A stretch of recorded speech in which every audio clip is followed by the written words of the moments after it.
Costa's audiobook presents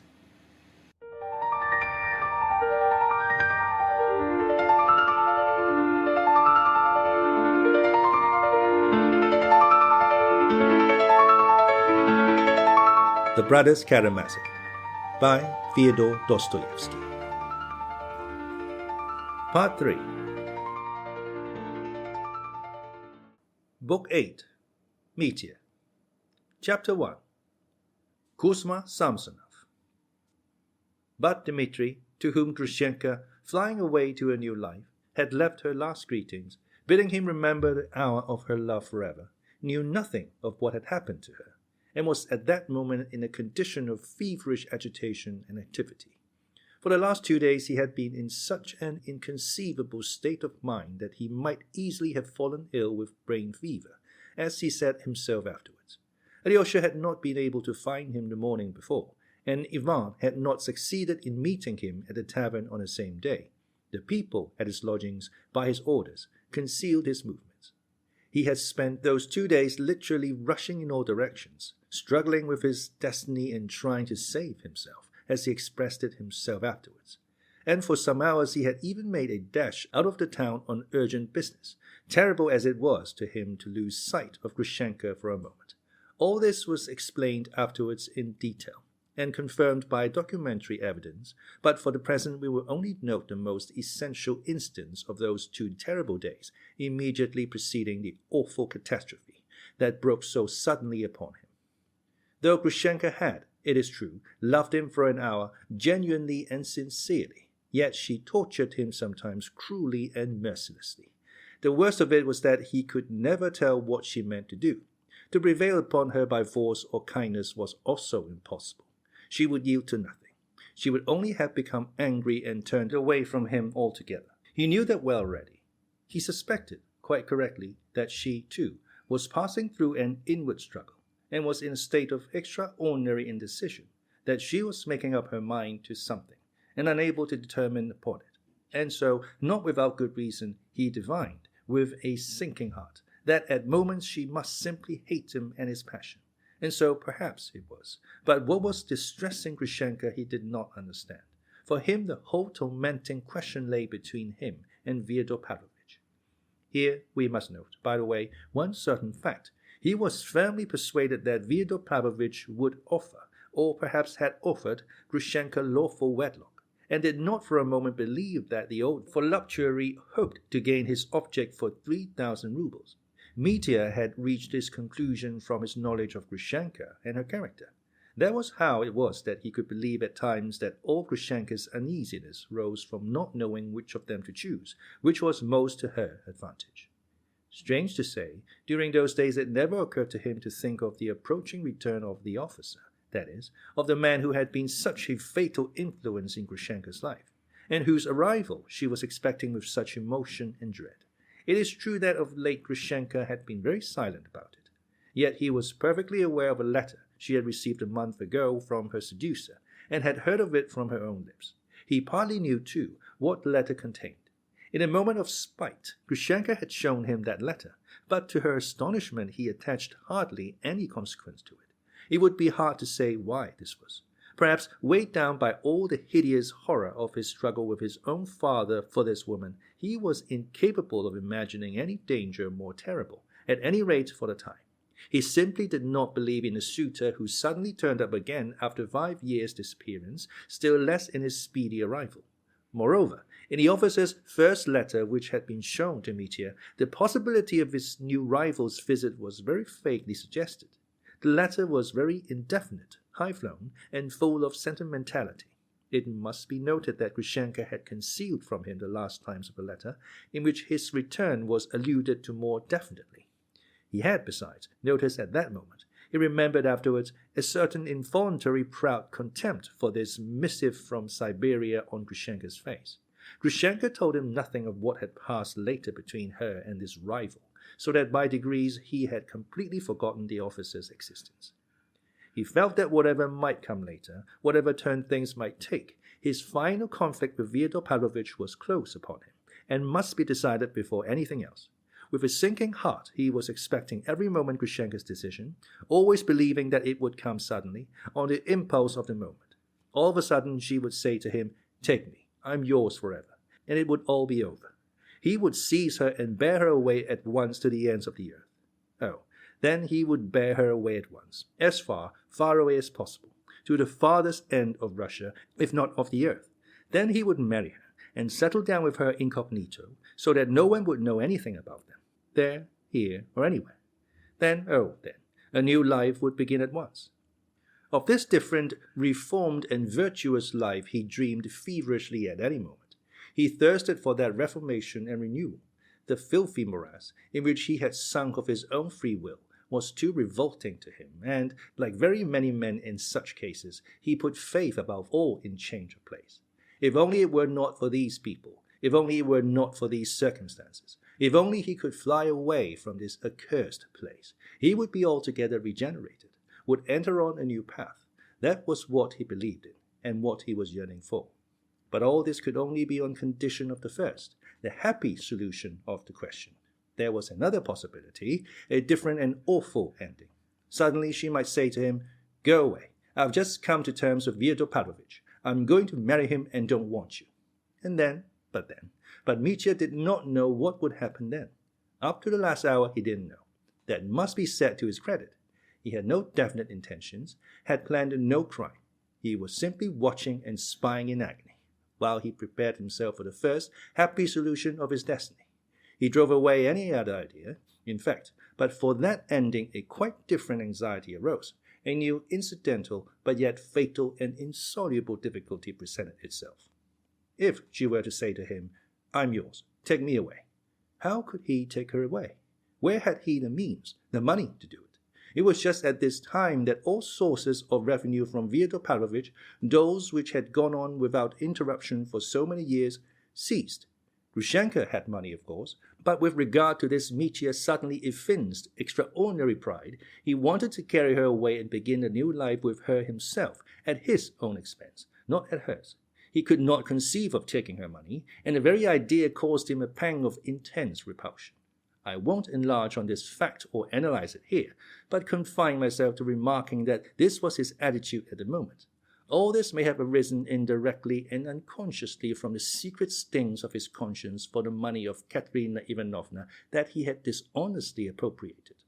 "I have been a scoundrel to one of them, and I shall be a scoundrel again to the other directly," was his feeling then, as he explained after. "And when Grushenka knows, she won't care for such a scoundrel." Where then was he to get the means? Where was he to get the fateful money? Without it, all would be lost and nothing could be done. The only because I hadn't the money. Oh, the shame of it. To anticipate things, he did, perhaps, know where to get the money. Knew, perhaps, where it lay at that moment. I will say no more of this here, as it will all be clear later. But his chief trouble, I must explain however obscurely, lay in the fact that to have that sum he knew of, to have the right to take it, he must first restore Katerina Ivanovna's 3,000. If not, I'm a common pickpocket. I'm a scoundrel, and I don't want to begin a new life as a scoundrel, Mitya decided. And so he made up his mind to move heaven and earth to return Katerina Ivanovna that 3,000, and that first of all. The final stage of this decision, so to say, had been reached only during the last hours, that is, after his last interview with Alyosha, 2 days before, on the high road, on the evening when Grushenka had insulted Katerina Ivanovna and Mitya, after hearing Alyosha's account of it, had admitted that he was a scoundrel, and told him to tell Katerina Ivanovna so, if it could be any comfort to her. After parting from his brother on that night, he had felt in his frenzy that it would be better to murder and rob someone than fail to pay my debt to Katya. I'd rather everyone thought me a robber and a murderer. I'd rather go to Siberia than that Katya should have the right to say that I deceived her and stole her money, and used her money to run away with Grushenka and begin a new life. That I can't do. So Mitya decided, grinding his teeth, he might well fancy at times that his brain would give way. But meanwhile he went on struggling. Strange to say, though one would have supposed there was nothing left for him but despair, for what chance had he, with nothing in the world, to raise such a sum? Yet to the very end he persisted in hoping that he would get that 3,000, that the money would somehow come to him of itself, as though it might drop from heaven. That is just how it is with people who, like Dmitri, had never had anything to do with money, except to squander what has come to them by inheritance without any effort of their own, and have no notion how money is obtained. A world of the most fantastic notions took possession of his brain immediately after he had parted with Alyosha 2 days before, and threw his thoughts into a tangle of confusion. This is how it was he pitched first on a perfectly wild enterprise. And perhaps to men of that kind in such circumstances, the most impossible, fantastic schemes occur first and seem most practical. He suddenly determined to go to Samsonov, the merchant who was Grushenka's protector, and to propose a scheme to him, and by means of it to obtain from him at once the whole of the sum required. Of the commercial value of his scheme he had no doubt, not the slightest, and was only uncertain how Samsonov would look upon his freak, supposing he were to consider it from any but the commercial point of view. Though Mitya knew the merchant by sight, he was not acquainted with him and had never spoken a word to him. But for some unknown reason, he had long entertained the conviction that the old reprobate, who was lying at death's door, would perhaps not at all object now to Grushenka's securing a respectable position and marrying a man to be depended upon. And he believed not only that he would not object, but that this was what he desired, and, if opportunity arose, that he would be ready to help. From some rumor, or perhaps from some stray word of Grushenka's, he had gathered further that the old man would perhaps refer him to Fyodor Pavlovitch for Grushenka. Possibly many of the readers of my novel will feel that in reckoning on such assistance, and being ready to take his bride, so to speak, from the hands of her protector, Dmitri showed great coarseness and want of delicacy. I will only observe that Mitya looked upon Grushenka's past as something completely over. He looked on that past with infinite pity and resolved with all the fervor of his passion that when once Grushenka told him she loved him and would marry him, it would mean the beginning of a new Grushenka and a new Dmitri, free from every vice. They would forgive one another and would begin their lives afresh. As for Kuzma Samsonov, Dmitri looked upon him as a man who had exercised a fateful influence in that remote past of Grushenka's, though she had never loved him, and who was now himself a thing of the past, completely done with, and, so to say, non-existent. Besides, Mitya hardly looked upon him as a man at all, for it was known to everyone in the town that he was only a shattered wreck, whose relations with Grushenka had changed the character and were now simply paternal, and that this had been so for a long time. In any case, there was much simplicity on Mitya's part in all this, for in spite of all his vices, he was a very simple-hearted man. It was an instance of this simplicity that Mitya was seriously persuaded that, being on the eve of his departure for the next world, old Kuzma must sincerely repent of his past relations with Grushenka, and that she had no more devoted friend and protector in the world than this, now harmless old man. After his conversation with Alyosha at the crossroads, he hardly slept all night, and at 10 o'clock next morning he was at the house of Samsonov and telling the servant to announce him. It was a very large and gloomy old house of 2 stories, with a lodge and outhouses. In the lower story lived Samsonov's 2 married sons with their families, his old sister, and his unmarried daughter. In the lodge lived 2 of his clerks, one of whom also had a large family. Both the lodge and the lower story were overcrowded, but the old man kept the upper floor to himself, and would not even let the daughter live there with him, though she waited upon him, and in spite of her asthma was obliged at certain fixed hours, and at any time he might call her, to run upstairs to him from below.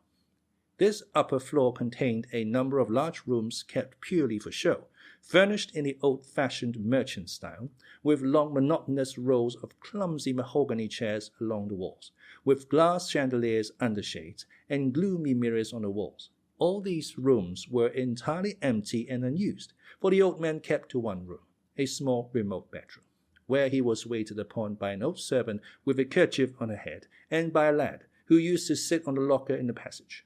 Owing to his swollen legs, the old man could hardly walk at all, and was only rarely lifted from his leather armchair, when the old woman supporting him led him up and down the room once or twice.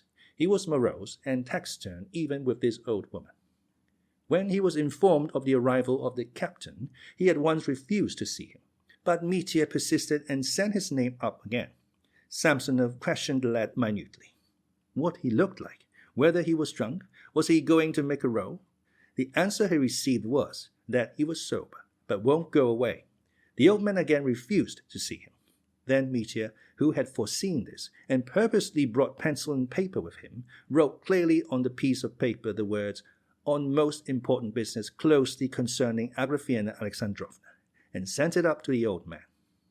After thinking a little, Samsonov told the lad to take the visitor to the drawing room, and sent the old woman downstairs with his summons to his younger son to come upstairs to him at once.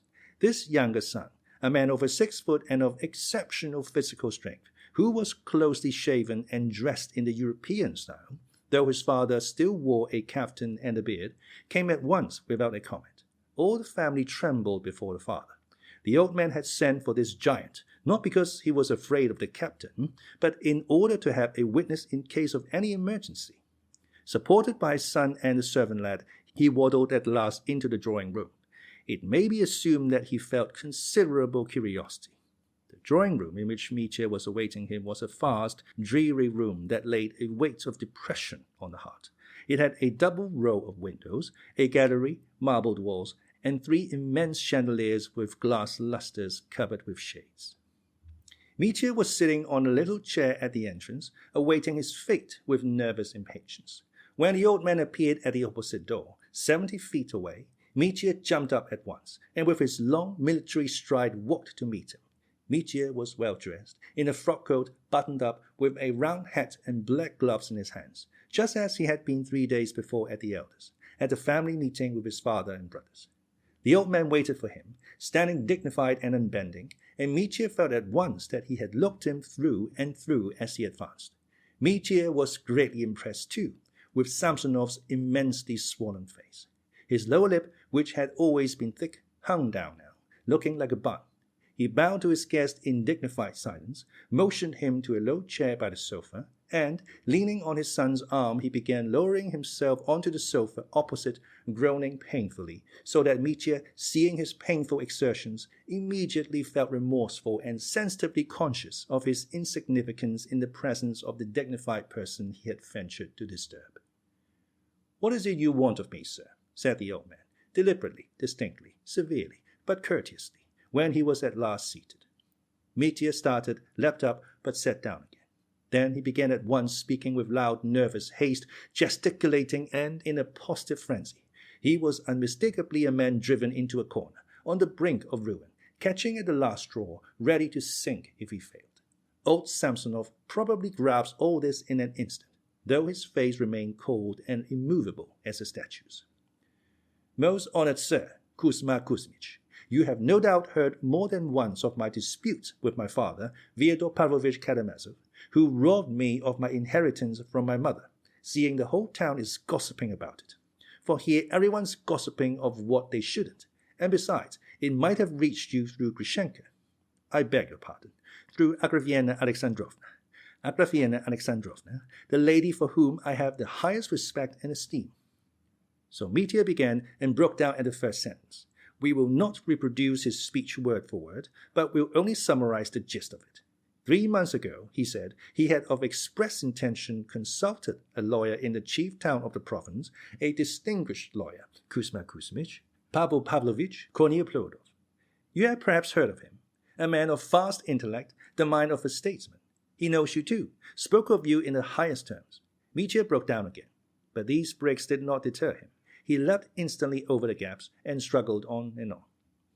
This Korneplodov, after questioning him minutely and inspecting the documents he was able to bring him, reported that they certainly might take proceedings concerning the village of Cheremashnya, which ought, he said, to have come to him, Mitya, from his mother, and so checkmate the old villain, his father, because every door was not closed and justice might still find a loophole.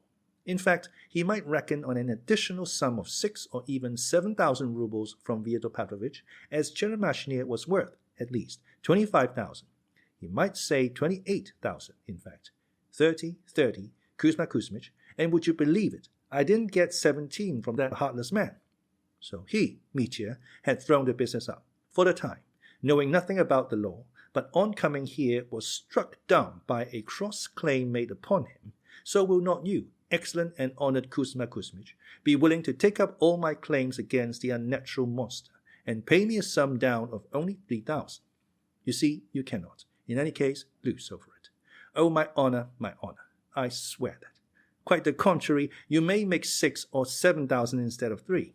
Above all, he wanted this concluded that very day.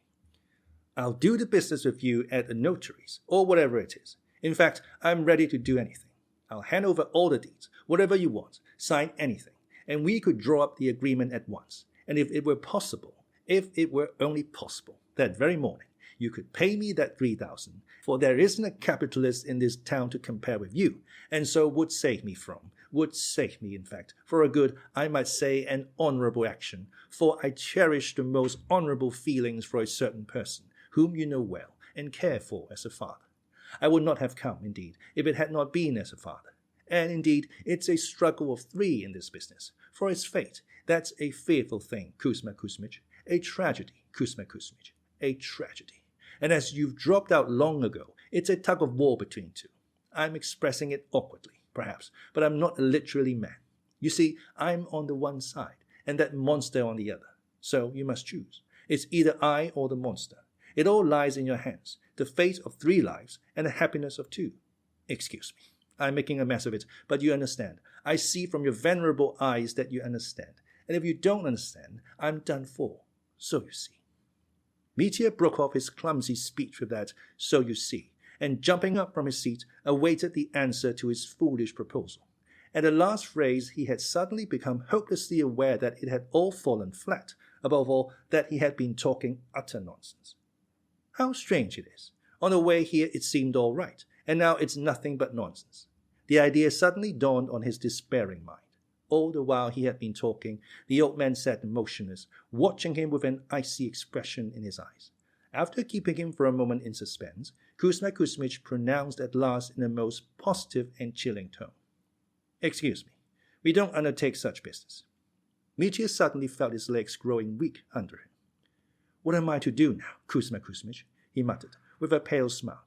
"I suppose it's all up with me. What do you think?" "Excuse me." Mitya remained standing, staring motionless. He suddenly noticed a movement in the old man's face. He started. "You see, sir, business of that sort's not in our line," said the old man slowly. "There's the court, and the lawyers. It's a perfect misery. But, if you like, there is a man here you might apply to." "Good heavens, who is it? You're my salvation, Kuzma Kuzmich," faltered Mitya. "He doesn't live here, and he's not here just now. He's a peasant. He does business in timber. His name is Liagavia. He's been haggling with Fyodor Pavlovich for the last year over your copse at Sheremashnia. They can't agree on the price. Maybe you've heard. Now he's come back again and is staying with the priest at Ilyinsk, about 12 versts from the Volovaya station. He wrote to me, too, about the business of the copse, asking my advice.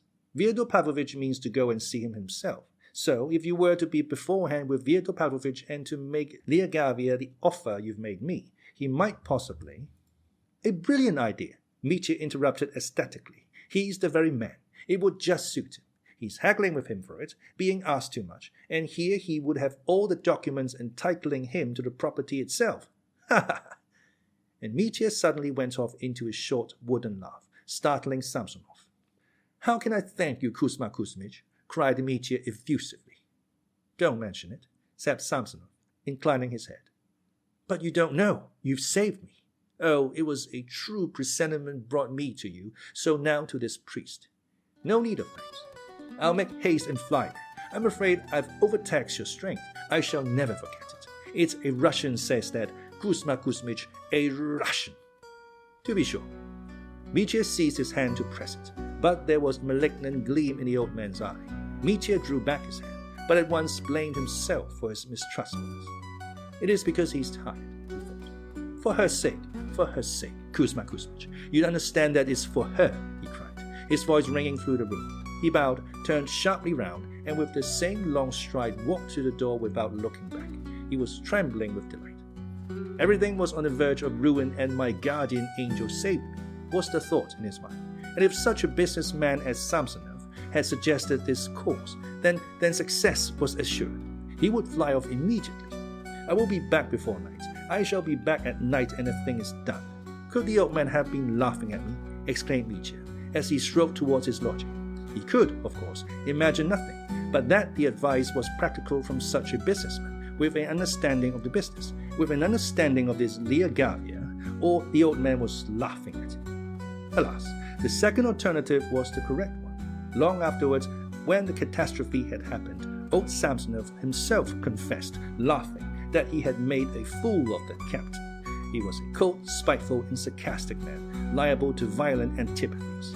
Whether it was the captain's excited face or the foolish conviction of the rake and spendthrift that he, Samsonov, could be taken in by such a cock-and-bull story as his scheme, or his jealousy of Grushenka, in whose name this scapegrace had rushed in on him with such a tale to get money which worked on the old man, I can't tell.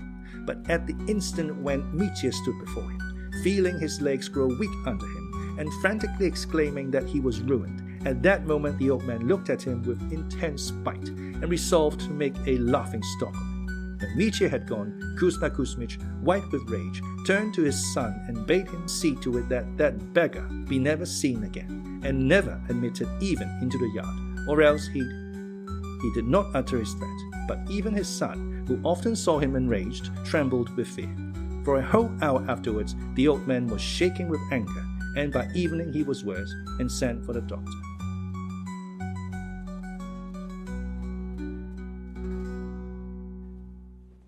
Chapter 2. Liagavia.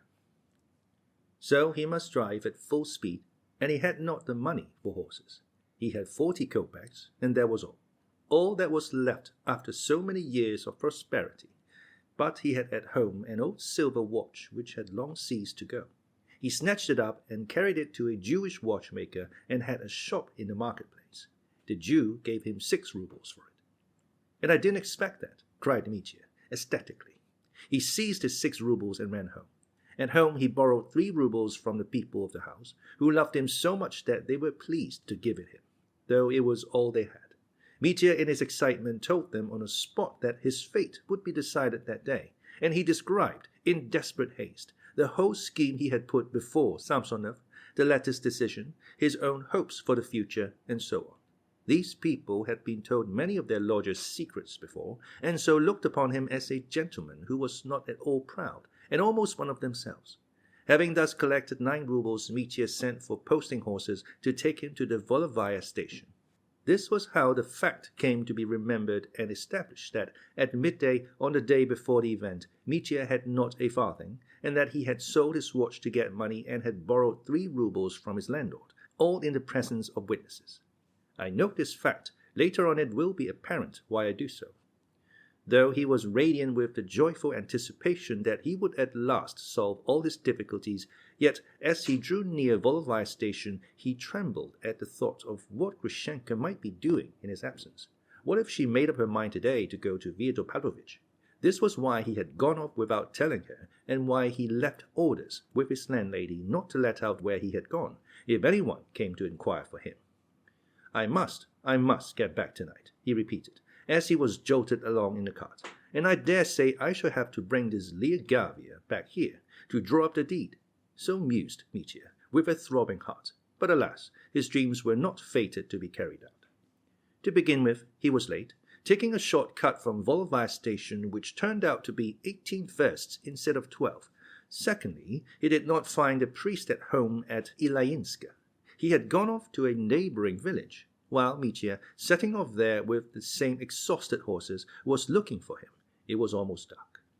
The priest, a shy and amiable-looking little man, informed him at once that though Liagavia had been staying with him at first, he was now at Sahoy Pasur, that he was staying the night in the forester's cottage, as he was spying timber there too. At Mitya's urgent request that he would take him to Liagavia at once, and by so doing save him, so to speak, the priest agreed, after some demur, to conduct him to Sahoy Pasur. His curiosity was obviously aroused, but, unluckily, he advised their going on foot, as it would not be much over at first. Mitya, of course, agreed, and marched off with his yard-long strides, so that the poor priest almost ran after him. He was a very cautious man, though not old. Mitya at once began talking to him, too, of his plans, nervously and excitedly asking advice in regard to Liagavia, and talking all the way. The priest listened attentively, but gave little advice. He turned off Mitya's questions with, "I don't know. I can't say. How can I tell?" and so on. When Mitya began to speak of his quarrel with his father over his inheritance, the priest was positively alarmed, as he was in some way dependent on Fyodor Pavlovich. He inquired, however, with surprise, why he called the peasant trader Gatskin Liagavia, and obligingly explained to Mitya that, though the man's name really was Liagavia, he was never called so, as he would be grievously offended at the name, and that he must be sure to call him Gatskin, or you do nothing with him. He won't even listen to you, said the priest in conclusion.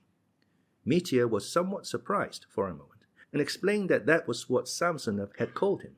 On hearing this fact, the priest dropped the subject, though he would have done well to put into words his doubt whether, if Samsonov had sent him to that peasant calling him Liagavia, there was not something wrong about it, and he was turning him into ridicule. But Mitya had no time to pause over such trifles. He hurried, striding along, and only when he reached Sahoy Pasur did he realize that they had come not 1 verst, nor 1.5, but at least 3. This annoyed him, but he controlled himself. They went into the hut.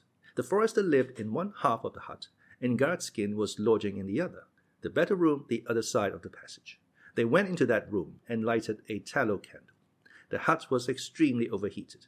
On the table there was a samovar that had gone out, a tray with cups, an empty rum bottle, a bottle of vodka partly full, and some half-eaten crusts of wheaten bread. The visitor himself lay stretched at full length on the bench, with his coat crushed up under his head for a pillow, snoring heavily. Mitya stood in perplexity. "Of course I must wake him. My business is too important. I've come in such haste. I'm in a hurry to get back today," he said in great agitation. But the priest and the forester stood in silence, not giving their opinion. Mitya went up and began trying to wake him himself. He tried vigorously, but the sleeper did not wake. "He's drunk," Mitya had decided. "Good Lord, what am I to do? What am I to do?" And, terribly impatient, he began pulling him by the arms, by the legs, shaking his head, lifting him up and making him sit on the bench. Yet, after prolonged exertions, he could only succeed in getting the drunken man to utter absurd grunts and violent but inarticulate oaths. "No, you'd better wait a little," the priest pronounced at last, "for he's obviously not in a fit state." "He's been drinking the whole day," the forester chimed in. "Good heavens," cried Mitya, "if only you knew how important it is to me and how desperate I am." "No, you'd better wait till morning," the priest repeated. "Till morning? Mercy, that's impossible."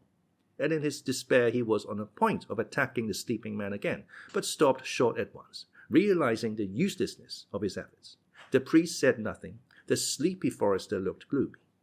"What terrible tragedies real life contrives for people," said Mitya, in complete despair. The perspiration was streaming down his face. The priest seized the moment to put before him, very reasonably, that even if he succeeded in waking the man, he would still be drunk and incapable of conversation. "And your business is important," he said, "so you'd certainly better put it off till morning." With a gesture of despair, Mitya agreed. "Father, I'll stay here with a light, and seize the favorable moment. As soon as he wakes, I'll begin. I'll pay you for the light," he said to the forester, "for the night's lodging too. You remember Dmitri Karamazov. Only, Father, I don't know what we're to do with you. Where will you sleep?" "No, I'm going home. I'll take his horse and get home," he said, indicating the forester, "and I'll say goodbye. I wish you all success." So it was settled. The priest rode off on the forester's horse, delighted to escape, though he shook his head uneasily, wondering whether he ought not next day to inform his benefactor Fyodor Pavlovich of this curious incident, or he may in an unlucky hour hear of it, be angry, and withdraw his favor.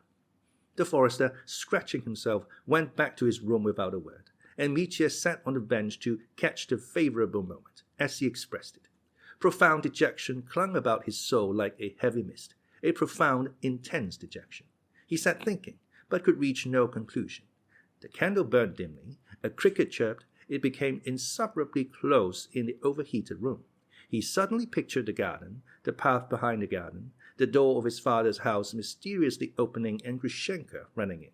He leapt up from the bench. "It's a tragedy," he said, grinding his teeth. Mechanically he went up to the sleeping man and looked in his face. He was a lean, middle-aged peasant with a very long face, flaxen curls, and a long, thin, reddish beard, wearing a blue cotton shirt and a black waistcoat, from the pocket of which peeped the chain of a silver watch. Mitya looked at his face with intense hatred, and for some unknown reason his curly hair particularly irritated him. What was insufferably humiliating was that after leaving things of such importance and making such sacrifices, he, Mitya, utterly worn out, should with business of such urgency be standing over this dolt on whom his whole fate depended, while he snored as though there were nothing the matter, as though he dropped from another planet. "Oh, the irony of fate!" cried Mitya, and, quite losing his head, he fell again to rousing the tipsy peasant. He roused him with a sort of ferocity, pulled at him, pushed him, even beat him, but after 5 minutes of vain exertions, he returned to his bench in helpless despair and sat down. "Stupid, stupid!" cried Mitya, "and how dishonorable it all is!" Something made him add, his head began to ache horribly. Should he fling it up and go away altogether, he wondered. No, wait till tomorrow now. I'll stay on purpose. What else did I come for? Besides, I have no means of going. How am I to get away from here now? Oh, the idiocy of it! But his head ached more and more. He sat without moving, and unconsciously dozed off and fell asleep as he sat. He seemed to have slept for 2 hours or more. He was waked up by his head aching so unbearably that he could have screamed. There was a hammering in his temples, and the top of his head ached. It was a long time before he could wake up fully and understand what had happened to him. At last he realized that the room was full of charcoal fumes from the stove, and that he might die of suffocation. And the drunken peasant still lay snoring. The candle guttered and was about to go out. Mitya cried out, and ran staggering across the passage into the forester's room.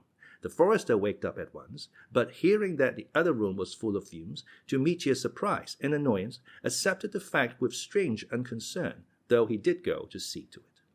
"But he's dead! He's dead! And what am I to do then?" cried Mitya frantically. They threw open the doors, opened the window and the chimney. Mitya brought a pail of water from the passage. First he wetted his own head, then, finding a rag of some sort, dipped it into the water and put it on Lyagavy's head. The forester still treated the matter contemptuously, and when he opened the window said grumpily, "It'll be all right now." He went back to sleep, leaving Mitya a lighted lantern. Mitya fussed about the drunken peasant for half an hour, wetting his head, and gravely resolved not to sleep all night. But he was so worn out that when he sat down for a moment to take breath, he closed his eyes, unconsciously stretched himself full length on the bench, and slept like the dead. It was dreadfully late when he waked. It was somewhere about 9 o'clock. The sun was shining brightly in the 2 little windows of the hut. The curly-headed peasant was sitting on the bench and had his coat on. He had another samovar and another bottle in front of him. Yesterday's bottle had already been finished, and the new one was more than half empty. Mitya jumped up and saw at once that the cursed peasant was drunk again, hopelessly and incurably. He stared at him for a moment with wide-opened eyes. The peasant was silently and slyly watching him, with insulting composure, and even a sort of contemptuous condescension, so Mitya fancied. He rushed up to him. "Excuse me. You see, You've most likely heard from the forester here in the hut. I'm Lieutenant Dmitri Karamazov, the son of the old Karamazov whose corpse you are buying." "That's a lie," said the peasant, calmly and confidently. "A lie? You know Fyodor Pavlovitch." "I don't know any of your Fyodor Pavloviches," said the peasant, speaking thickly. "You're bargaining with him for the corpse. For the corpse. Do wake up and collect yourself. Father Pavel of Ilyinska brought me here. You wrote to Samsonov, and he has sent me to you." Mitya gasped breathlessly. "You're lying." Lyagavya blurted out again. Mitya's legs went cold. "For mercy's sake, it isn't a joke. You're drunk, perhaps, yet you can speak and understand, or else I understand nothing. You're a painter." "For mercy's sake, I'm Karamazov, Dmitri Karamazov. I have an offer to make you, an advantageous offer, very advantageous offer, concerning the corpse." The peasant stroked his beard importantly. "No, you've contracted for the job and turned out a scamp. You're a scoundrel." "I assure you, you're mistaken," cried Mitya, wringing his hands in despair. The peasant still stroked his beard and suddenly screwed up his eyes cunningly. "No, you show me this. You tell me the law that allows roguery. Do you hear? You're a scoundrel. Do you understand that?" Mitya stepped back gloomily. and suddenly something seemed to hit him on the head, as he said afterwards. In an instant a light seemed to dawn in his mind. A light was kindled, and I grasped it all. He stood, stupefied, wondering how he, after all a man of intelligence, could have yielded to such folly, have been led into such an adventure, and have kept it up for almost 24 hours, fussing round this Liagavia, wetting his head. Why, the man's drunk, dead drunk, and he'll go on drinking now for a week. What's the use of waiting here? And what if Samsonov sent me here on purpose? What if she... Oh God, what have I done? The peasants sat watching him and grinning. Another time Mitya might have killed the fool in a fury, but now he felt as weak as a child. He went quietly to the bench, took up his overcoat, put it on without a word, and went out of the hut. He did not find the forester in the next room. There was no one there. He took 50 kopecks in small change out of his pocket and put them on the table for his night's lodging, the candle, and the trouble he had given. Coming out of the hut, he saw nothing but forest all round. He walked at hazard, not knowing which way to turn out of the hut, to the right or to the left. Hurrying there the evening before with the priest, he had not noticed the road. He had no revengeful feeling for anybody, even for Samsonov, in his heart. He strode along a narrow forest path, aimless, dazed, without heeding where he was going. A child could have knocked him down, so weak was he in body and soul. He got out of the forest somehow, however, and a vista of fields, bare after the harvest, stretched as far as the eye could see. What despair! What death all round! He repeated, striding on and on. He was saved by meeting an old merchant who was being driven across country in a hired trap. When he overtook him, Mitya asked the way, and it turned out that the old merchant, too, was going to Volovaya. After some discussion, Mitya got into the trap. 3 hours later, they arrived. At Volovaya, Mitya at once ordered posting horses to drive to the town, and suddenly realized that he was appallingly hungry. While the horses were being harnessed, an omelette was prepared for him. He ate it all in an instant, ate a huge hunk of bread, ate a sausage, and swallowed 3 glasses of vodka. After eating, his spirits and his heart grew lighter. He flew towards the town, urged on the driver, and suddenly made a new and unalterable plan to procure that accursed money before evening. And only to think that a man's life should be ruined for the sake of that paltry 3,000, he cried, contemptuously. I'll settle it today. And if it had not been for the thought of Grushenka and of what might have happened to her, which never left him, he would perhaps have become quite cheerful again. But the thought of her was stabbing him to the heart every moment, like a sharp knife. At last they arrived, and Mitya at once ran to Grushenka.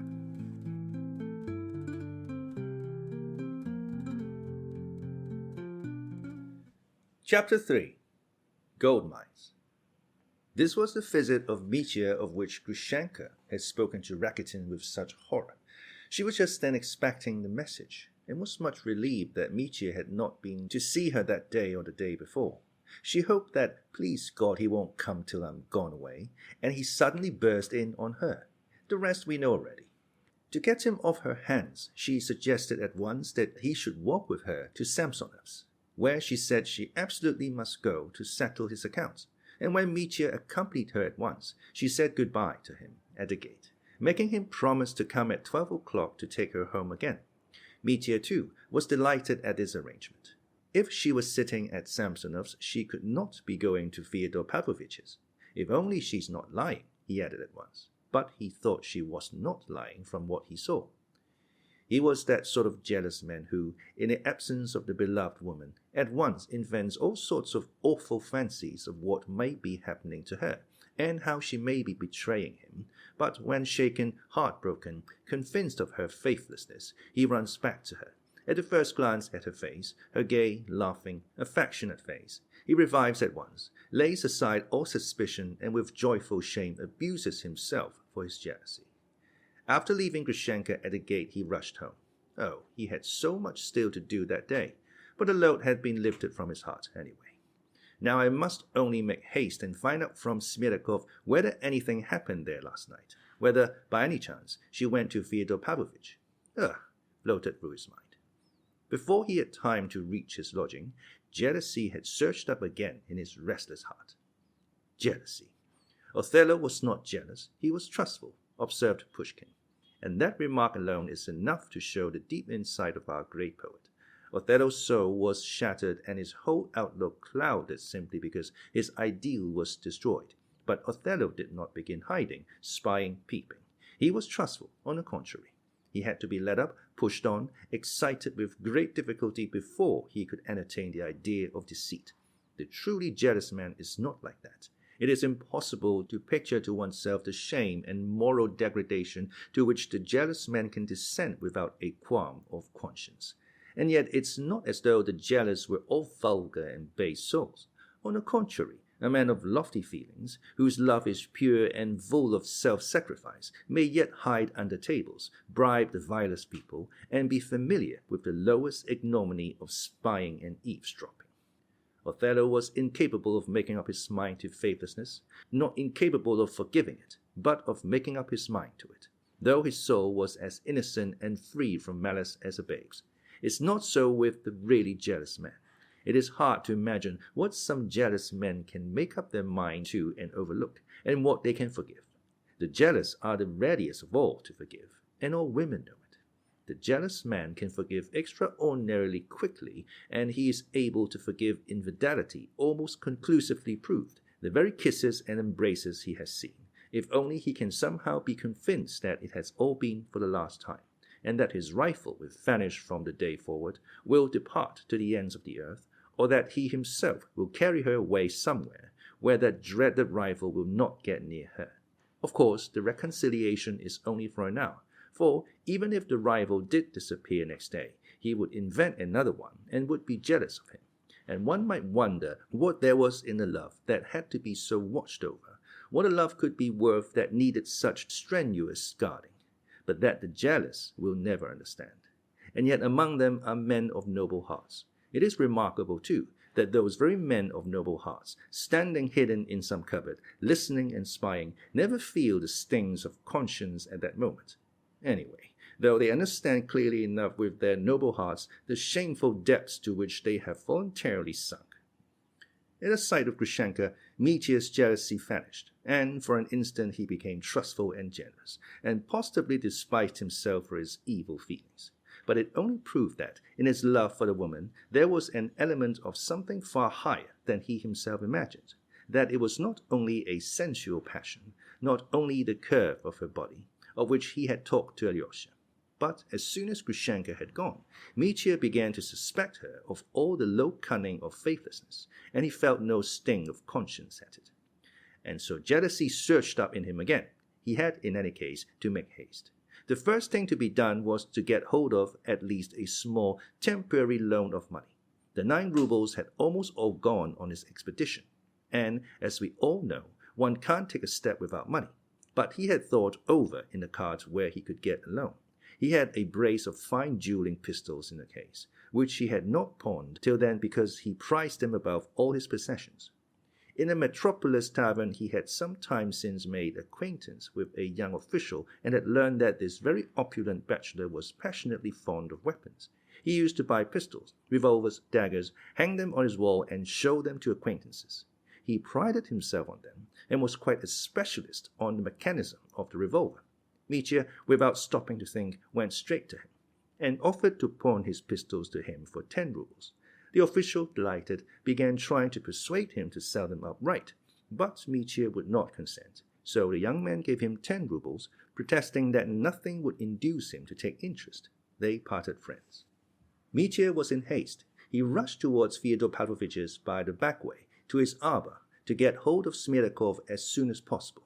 In this way, the fact was established that 3 or 4 hours before a certain event, of which I shall speak later on, Mitya had not a farthing, and pawned for 10 roubles a possession he valued, though 3 hours later he was in possession of thousands. But I am anticipating. From Maria Kondratyevna he learned the very disturbing fact of Smerdyakov's illness. He heard the story of his fall in the cellar, his fit, the doctor's visit, Fyodor Pavlovitch's anxiety. He heard with interest, too, that his brother Ivan had set off that morning for Moscow. Then he must have driven through Volovaya before me, thought Dmitri. But he was terribly distressed about Smerdyakov. What will happen now? Who'll keep watch for me? Who'll bring me word? He thought. He began greedily questioning the women whether they had seen anything the evening before. They quite understood what he was trying to find out, and completely reassured him. No one had been there. Ivan Fyodorovich had been there the night. Everything had been perfectly as usual. Mitya grew thoughtful. He would certainly have to keep watch today. But where? Here or at Samsonov's gate? He decided that he must be on the lookout both here and there, and meanwhile, the difficulty was that he had to carry out the new plan that he had made on the journey back. He was sure of its success, but he must not delay acting upon it. Mitya resolved to sacrifice an hour to it. In an hour I shall know everything. I shall settle everything, and then, first of all to Samsonov's. I'll inquire whether Grushenka's there, and instantly be back here again, stay till 11, and then to Samsonov's again to bring her home. This was what he decided. He flew home, washed, combed his hair, brushed his clothes, dressed, and went to Madame Hohlakov's. Alas, he had built his hopes on her. He had resolved to borrow 3,000 from that lady, and what was more, he felt suddenly convinced that she would not refuse to lend it to him. It may be wondered why, if he felt so certain, he had not gone to her at first, one of his own sort, so to speak, instead of to Samsonov's, a man he did not know, who was not of his own class, and to whom he hardly knew how to speak. But the fact was that he had never known Madame Hohlakov well, and had seen nothing of her for the last month, and that he knew she could not endure him. She had detested him from the first because he was engaged to Katerina Ivanovna, while she had, for some reason, suddenly conceived the desire that Katerina Ivanovna should throw him over and marry the charming, chivalrously refined Ivan, who had such excellent manners. Mitya's manners she detested. Mitya positively laughed at her, and had once said about her that she was just as lively and at her ease as she was uncultivated. But that morning in the cart a brilliant idea had struck him. If she is so anxious I should not marry Katerina Ivanovna, why should she refuse me now that 3,000 just to enable me to leave Katya and get away from her forever? These spoiled fine ladies, if they set their hearts on anything, will spare no expense to satisfy their caprice. Besides, she's so rich, Mitya argued. As for his plan, it was just the same as before. It consisted of the offer of his rights to Sheremashnia, but not with a commercial object, as it had been with Samsonov, not trying to allure the lady with the possibility of making a profit of 6,000 or 7,000, but simply as a security for the debt. As he worked out this new idea, Mitya was enchanted with it, but so it always was with him in all his undertakings, in all his sudden decisions. He gave himself up to every new idea with passionate enthusiasm. Yet, when he mounted the steps of Madame Hohlakov's house, he felt a shiver of fear run down his spine. At that moment he saw fully, as a mathematical certainty, that this was his last hope, that if this broke down, nothing else was left him in the world but to rob and murder someone for the 3,000. It was 7:30 when he rang at the bell. At first fortune seemed to smile upon him. As soon as he was announced, he was received with extraordinary rapidity, as though she were waiting for me, thought Mitya. And as soon as he had been led to the drawing-room, the lady of the house herself ran in, and declared at once that she was expecting him. I was expecting you, though I had no reason to suppose you would come to see me, as you will admit yourself. Yet I did expect you. You may marvel at my instinct, Dmitri Fyodorovich, but I was convinced all the morning that you would come. That is certainly wonderful, madam, observed Mitya, sitting down limply. But I have come to you on a matter of great importance, on a matter of supreme importance for me. That is, madam, for me alone, and I hasten. I know you've come on most important business, Dmitri Fyodorovich. It's not a case of presentiment, no reactionary harking back to the miraculous. This is a case of mathematics. You couldn't help coming, after all that has passed with Katerina Ivanovna. You couldn't. That's a mathematical certainty. The realism of actual life, madam, that's what it is. But allow me to explain. Realism indeed, Dmitri Fyodorovich. I'm all for realism now. I've seen too much of miracles. You've heard that Father Zossima is dead. No, madam, it's the first time I've heard of it. Mitya was a little surprised. The image of Alyosha rose to his mind. Last night, and only imagine. Madam, said Mitya, I can imagine nothing except that I am in a desperate position, and that if you don't help me, everything will come to grief, and I first of all. Excuse me for the triviality of the expression, but I'm in a fever. I know, I know that you're in a fever. You could hardly fail to be. And whatever you may say to me, I know beforehand. I have long been thinking over your destiny, Dmitri Fyodorovich. I am watching over it and studying it. Oh, believe me, I am an experienced doctor of the soul, Dmitri Fyodorovich.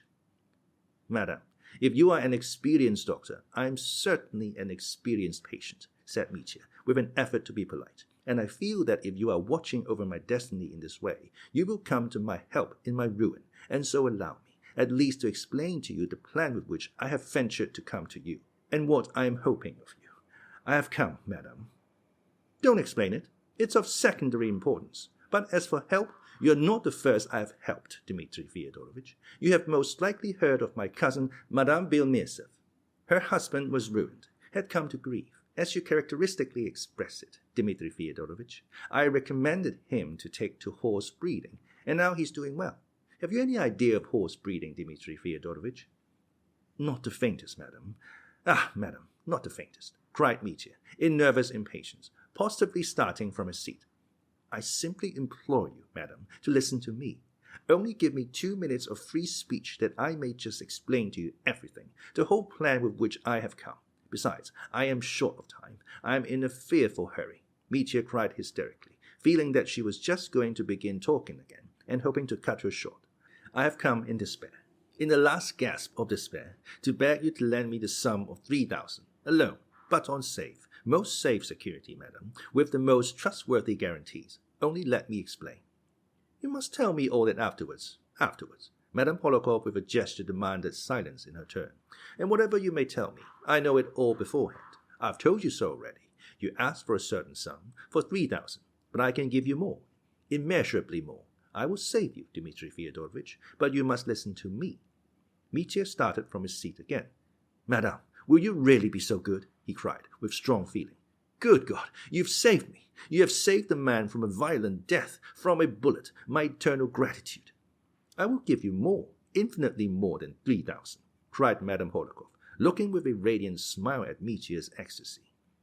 Infinitely? But I don't need so much. I only need that fatal 3,000, and on my part I can give security for that sum with infinite gratitude, and I propose a plan which— Enough, Dmitri Fyodorovich. It's said and done. Madame Hohlakov cut him short, with the modest triumph of beneficence. I have promised to save you, and I will save you. I will save you as I did Belmesov. What do you think of the gold mines, Dmitri Fyodorovich? Of the gold mines, madam? I've never thought anything about them. But I have thought of them for you, thought of them over and over again. I have been watching you for the last month. I've watched you 100 times as you've walked past, saying to myself, that's a man of energy who ought to be at the gold mines. I've studied your gait and come to the conclusion, that's a man who would find gold. From my gait, madam, said Mitya, smiling. Yes, from your gait. You surely don't deny that character can be told from the gait, Dmitri Fyodorovich. Science supports the idea. I'm all for science and realism now. After all this business with Father Zosima, which had so upset me, from this very day I'm a realist and I want to devote myself to practical usefulness. I'm cured. Enough, as Turgenev says. But madam, the 3,000 you so generously promised to lend me. It is yours, Dmitri Fyodorovich. Madame Hohlakov cut in at once. The money is as good as in your pocket. Not 3,000, but 3 million, Dmitri Fyodorovich, in less than no time. I'll make you a present of the idea. You shall find gold mines, make millions, return and become a leading man, and wake us up and lead us to better things. Are we to leave it all to the Jews? You will find institutions and enterprises of all sorts. You will help the poor, and they will bless you. This is the age of railways, Dmitri Fyodorovich. You will become famous and indispensable to the Department of Finance, which is so badly off at present. The depreciation of the ruble keeps me awake at night, Dmitri Fyodorovich. People don't know that side of me. Madam, Dmitri interrupted with an uneasy presentiment. I shall indeed, perhaps, follow your advice, your wise advice, madam. I shall perhaps set off to the gold mines. I'll come and see you again about it, many times indeed. But now, that 3,000 you so generously owe, that would set me free. And if you could today, you see, I haven't a minute to lose today. Enough, Dmitri Fyodorovich, enough, Madame Hohlakov interrupted emphatically. The question is, will you go to the gold mines or not? Have you quite made up your mind? Answer yes or no. I will go, madam, afterwards. I'll go where you like. But now, wait, cried Madame Hohlakov, and jumping up and running to a handsome bureau with numerous little drawers, she began pulling out one drawer after another, looking for something with desperate haste. The 3,000, thought Mitya, his heart almost stopping. And at the instant, without any papers or formalities, that's doing things in gentlemanly style. She's a splendid woman, if only she didn't talk so much. Here, cried Madame Hohlakov, running back joyfully to Mitya. Here's what I was looking for.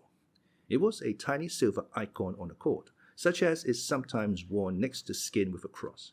This is from Kiev, Dmitri Fyodorovich, she went on reverently, from the relics of the holy martyr Varvara. Let me put it on your neck myself, and with it dedicate you a new life, to a new career. And she actually put the cord round his neck and began arranging it. In extreme embarrassment, Mitya bent down and helped her, and at last he got it under his necktie and collar through his shirt to his chest. Now you can set off, Madame Hohlakov pronounced, sitting down triumphantly in her place again. Madam, I'm so touched. I don't know how to thank you indeed for such kindness. But if only you knew how precious time is to me, that sum of money, for which I shall be indebted to your generosity.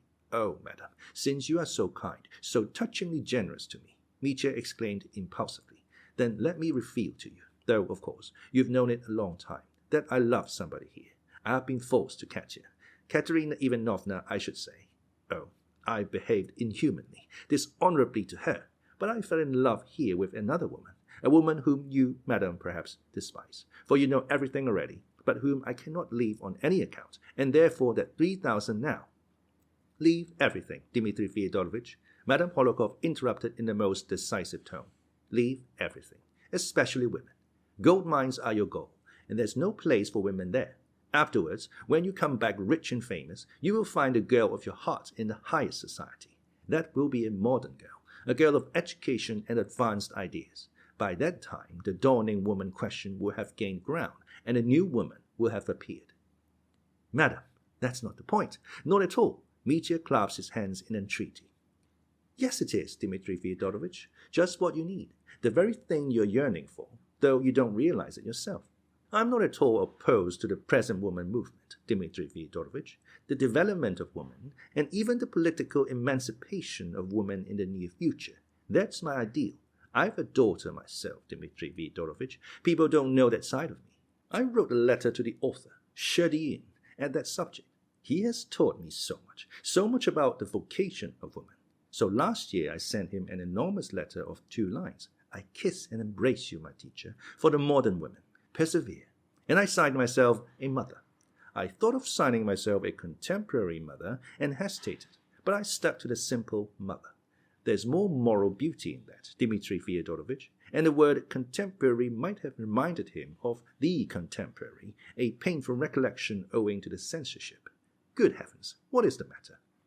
Madam, cried Mitya, jumping up at last, clasping his hands before her in helpless entreaty, you will make me weep if you delay what you have so generously. Oh, do weep, Dmitri Fyodorovich, do weep. That's a noble feeling. Such a path lies open before you.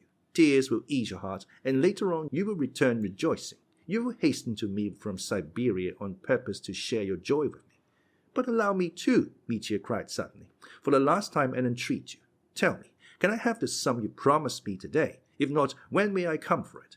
What sum, Dmitri Fyodorovich? The 3,000 you promised me, that you so generously... 3,000 roubles? Oh, no, I haven't got 3,000, Madame Hohlakov announced with serene amazement. Mitya was stupefied.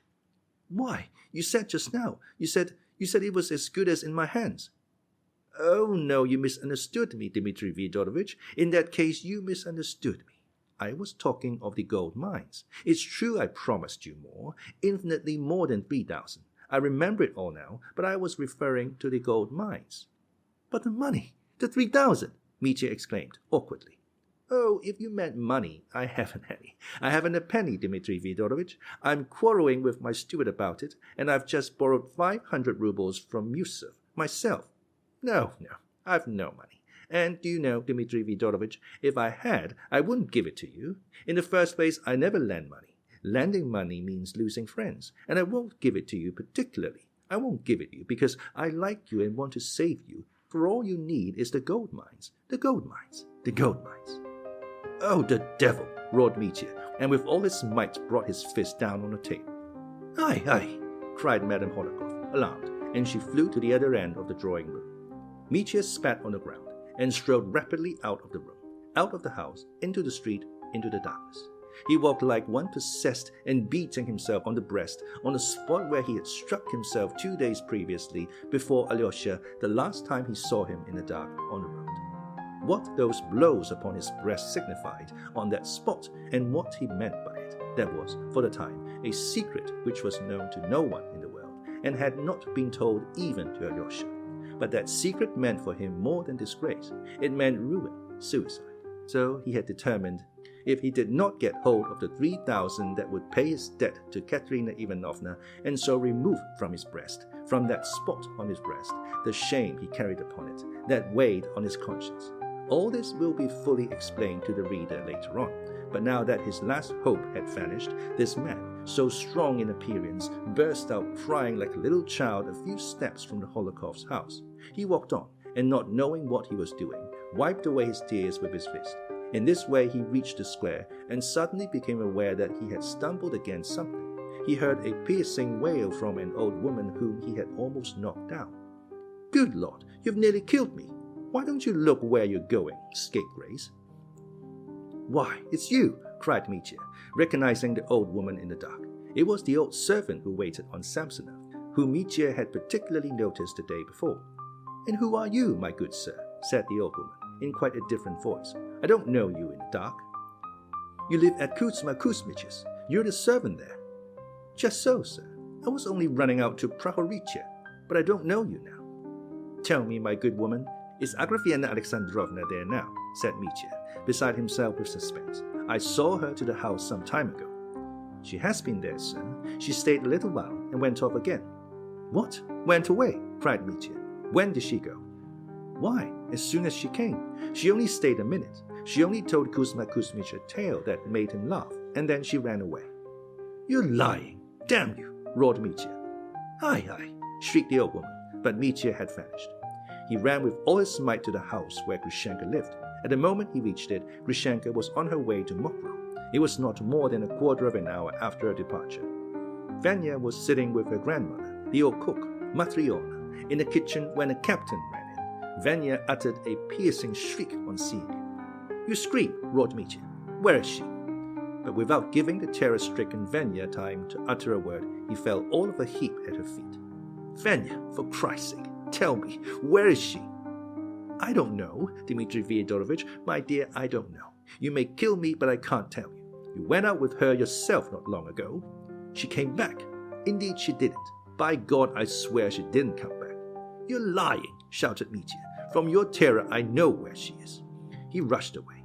Vanya, in her fright, was glad she had got off so easily, but she knew very well that it was only that he was in such haste, or she might not have fared so well. But as he ran, he surprised both Vanya and old Matryona by an unexpected action. On the table stood a brass mortar, with a pestle in it, a small brass pestle, not much more than 6 inches long. Mitya already had opened the door with one hand when, with the other, he snatched up the pestle and thrust it in his side pocket. "Oh, Lord, he's going to murder someone," cried Vanya, flinging up her hands.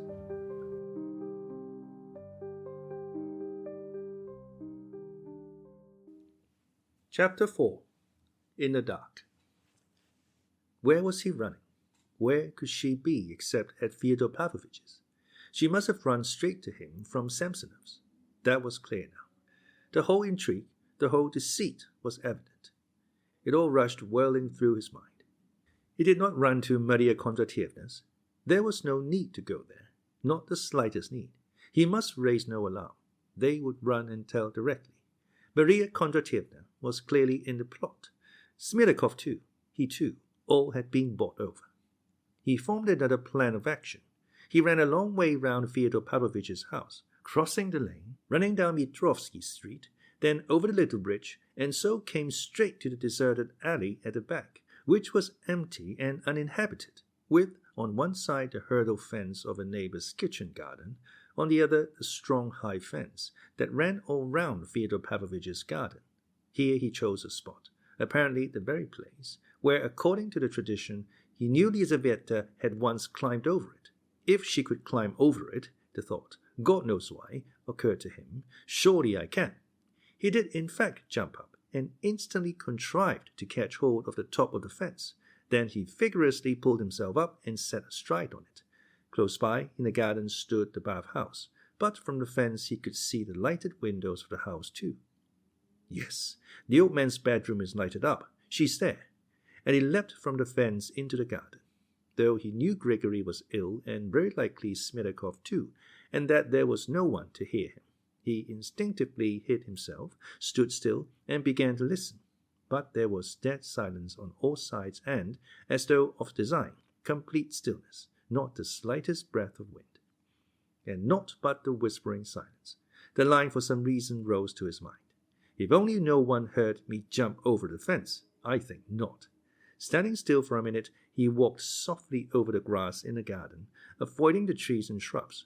He walked slowly, creeping stealthily at every step, listening to his own footsteps. It took him 5 minutes to reach the lighted window. He remembered that just under the window there were several thick and high bushes of elder and white bean. The door from the house into the garden on the left-hand side was shut. He had carefully looked on purpose to see, in passing. At last he reached the bushes and hid behind them. He held his breath. I must wait now, he thought, to reassure them, in case they heard my footsteps and are listening. If only I don't cough or sneeze. He waited 2 minutes. His heart was beating violently, and at moments he could scarcely breathe. No, this throbbing at my heart won't stop, he thought. I can't wait any longer. He was standing behind a bush in the shadow. The light of the window fell on the front part of the bush. How red the white bean berries are, he murmured, not knowing why.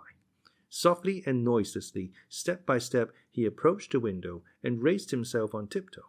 All Fyodor Pavlovitch's bedroom lay open before him. It was not a large room, and was divided in 2 parts by a red screen. Chinese, as Fyodor Pavlovitch used to call it. The word Chinese flashed into Mitya's mind, and behind the screen is Grushenka, thought Mitya. He began watching Fyodor Pavlovitch, who was wearing his new striped silk dressing gown, which Mitya had never seen, and a silk cord with tassels round waist.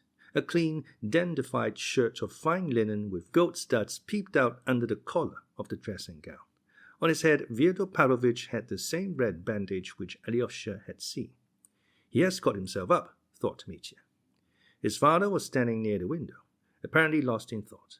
Suddenly he jerked up his head, listened a moment, and hearing nothing went up to the table, poured out half a glass of brandy from a decanter and drank it off. Then he uttered a deep sigh, again stood still a moment, walked carelessly up to the looking-glass on the wall, with his right hand raised the red bandage on his forehead a little, and began examining his bruises and scars, which had not yet disappeared. He's alone, thought Mitya. In all probability, he's alone.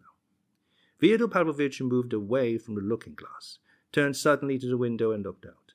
Mitya instantly slipped away into the shadow. She may be there behind the screen. Perhaps she's asleep by now, he thought, with a pang at his heart. Fyodor Pavlovitch moved away from the window. He's looking for her out of the window, so she's not there. Why should he stare out into the dark? He's wild with impatience. Mitya slipped back at once, and fell to gazing in at the window again. The old man was sitting down at the table, apparently disappointed. At last he put his elbow on the table and laid his right cheek against his hand. Mitya watched him eagerly. He's alone, he repeated again.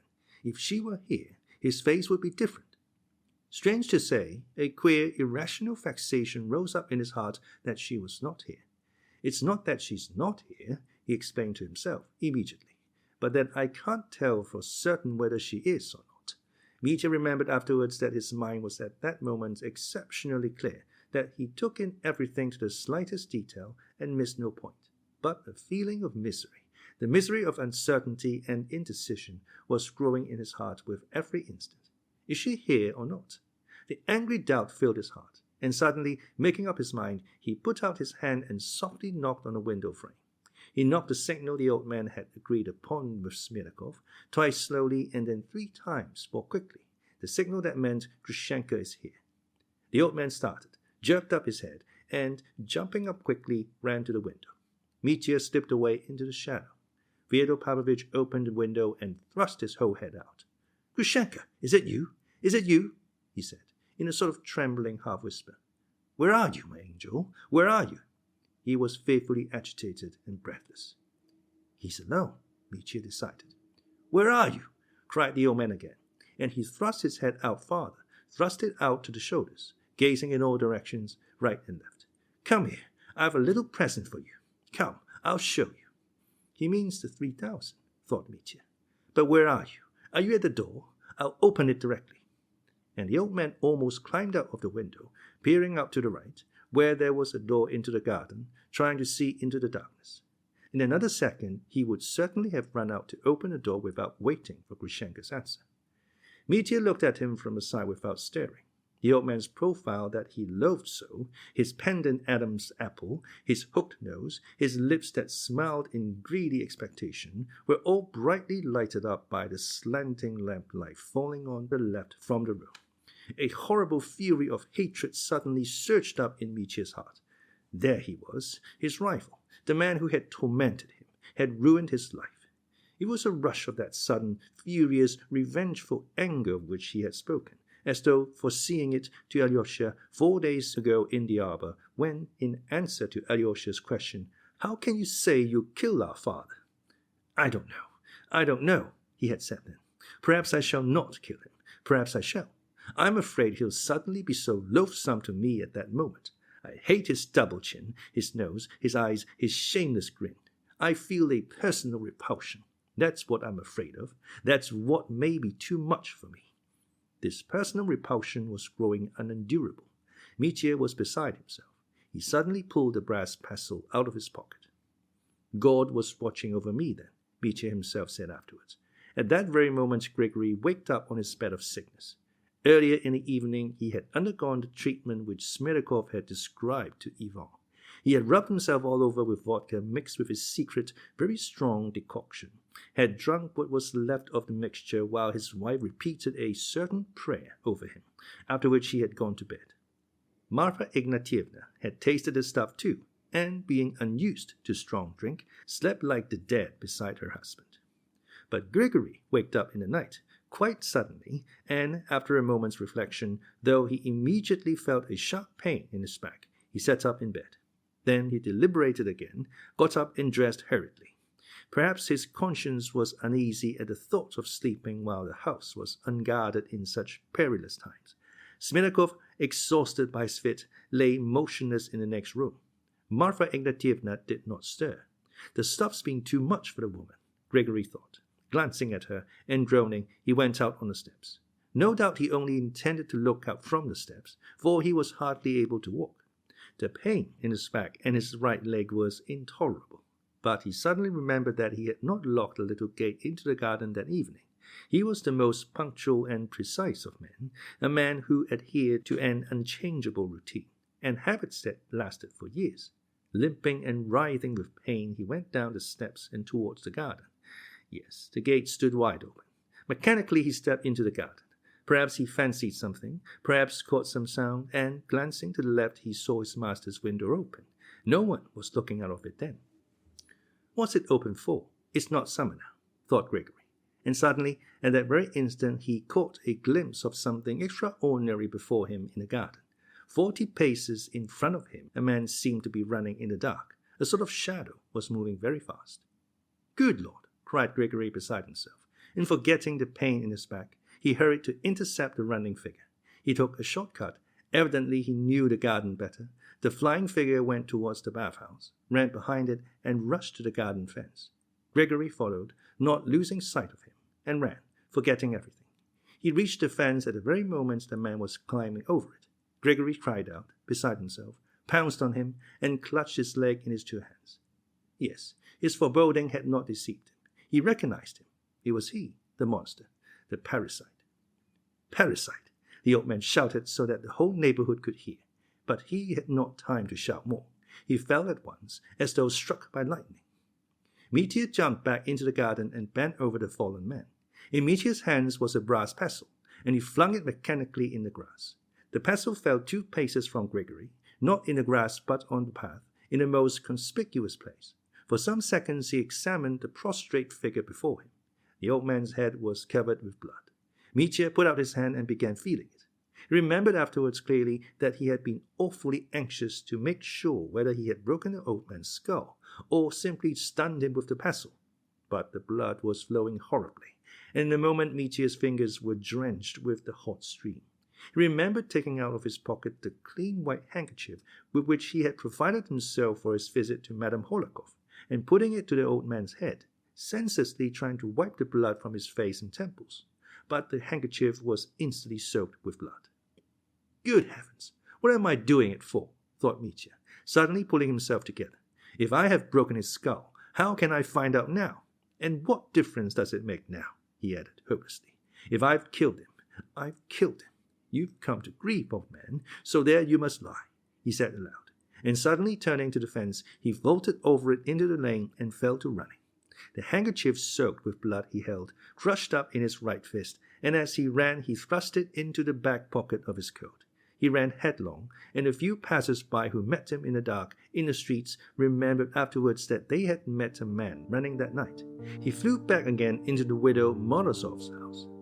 Immediately after he had left it that evening, Venya had rushed to the chief porter, Nazar Ivanovich, and besought him, for Christ's sake, not to let the captain in again today or tomorrow. Nazar Ivanovich promised, but went upstairs to his mistress, who had suddenly sent for him, and meeting his nephew, a boy of 20, who had recently come from the country, on the way up told him to take his place, but forgot to mention the captain.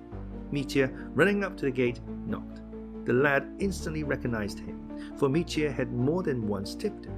Opening the gate at once, he let him in, and hastened to inform him with a good-humored smile that Avraviana Alexandrovna is not at home now, you know. Where is she then, Prover? Asked Mitya, stopping short. She set off this evening, some 2 hours ago, with Timothy to Mokrow. What for? Cried Mitya. That I can't say. To see some officer. Someone invited her and horses were sent to fetch her. Mitya left him and ran like a madman to Fenya.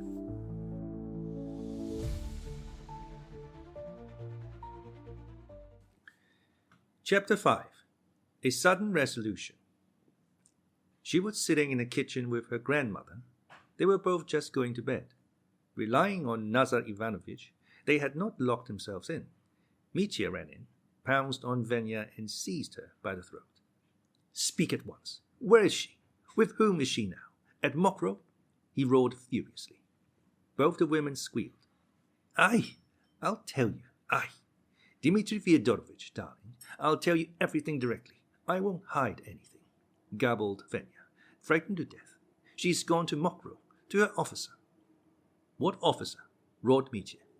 To her officer, the same one she used to know, the one who threw her over 5 years ago, cackled Venya, as fast as she could speak. Mitya withdrew the hands with which he was squeezing her throat. He stood facing her, pale as death, unable to utter a word, but his eyes showed that he realized it all from the first word, and guessed the whole position. Poor Venya was not in a condition at that moment to observe whether he understood or not. She remained sitting on the trunk as she had been when he ran into the room, trembling all over, holding her hands out before her as though trying to defend herself. She seemed to have grown rigid in that position. Her wide-opened, scared eyes were fixed immovably upon him, and to make matters worse, both his hands were smeared with blood.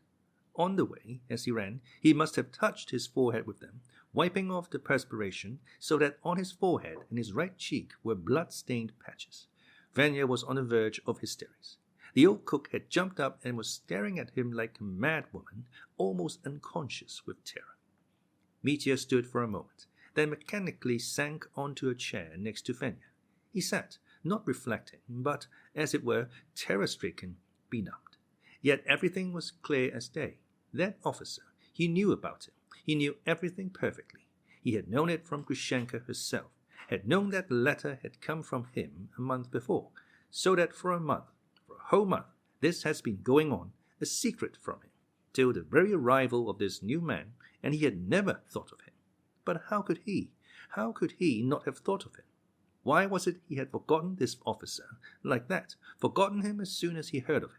That was the question that faced him with some monstrous thing, and he looked at this monstrous thing with horror, growing cold with horror. But But suddenly, as gently and mildly as a gentle and affectionate child, he began speaking to Fenya as though he had utterly forgotten how he had scared and hurt her just now.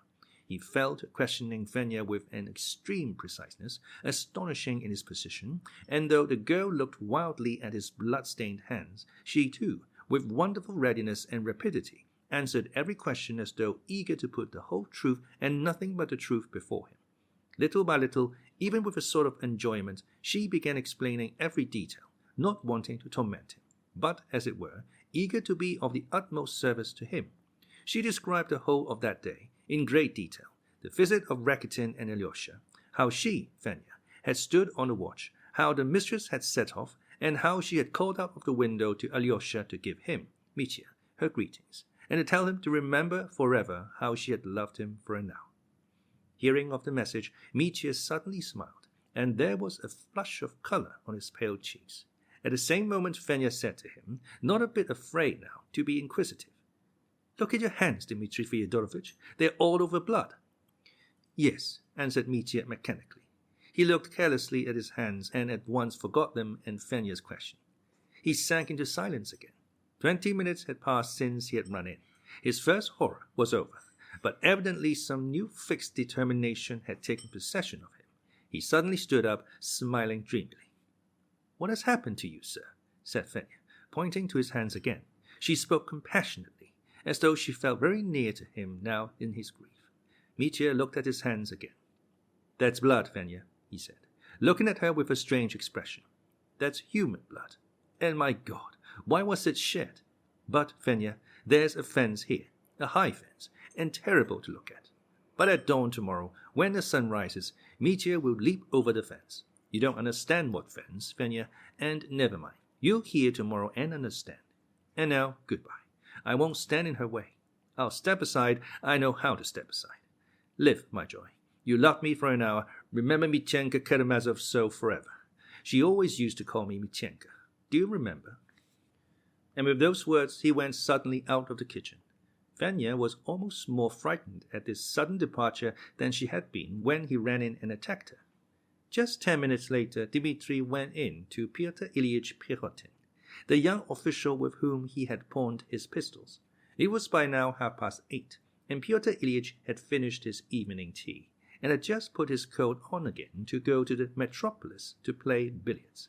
Mitya caught him coming out. Seeing him with his face all smeared with blood, the young man uttered a cry of surprise. "Good heavens, what is the matter?" "I've come for my pistols," said Mitya, "and brought you the money. And thanks very much. I'm in a hurry, Peter Ilyich. Please make haste." Peter Ilyich grew more and more surprised. He suddenly caught sight of a bundle of banknotes in Mitya's hand, and what was more, he had walked in holding the notes as no one walks in and no one carries money. He had them in his right hand, and held them outstretched as if to show them. Pirotin's servant boy, who met Mitya in the passage, said afterwards that he walked into the passage in the same way, with the money outstretched in his hand, so he must have been carrying them like that even in the streets. They were all rainbow-colored 100-ruble notes, and the fingers holding them were covered with blood. When Peter Ilyich was questioned later on as to the sum of the money, he said that it was difficult to judge at a glance, but that it might have been 2,000, or perhaps 3, but it was a big, fat bundle.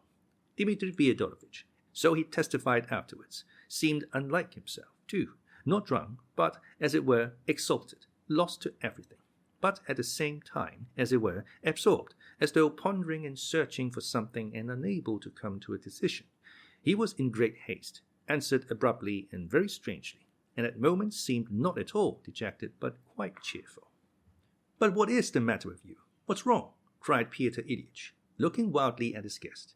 "How is it that you are all covered with blood? Have you had a fall? Look at yourself." He took him by the elbow and led him to the glass. Seeing his blood-stained face, Mitya started and scowled wrathfully. "Damnation! That's the last straw," he muttered angrily, hurriedly changing the notes from his right hand to the left, and impulsively jerked the handkerchief out of his pocket. But the handkerchief turned out to be soaked with blood, too.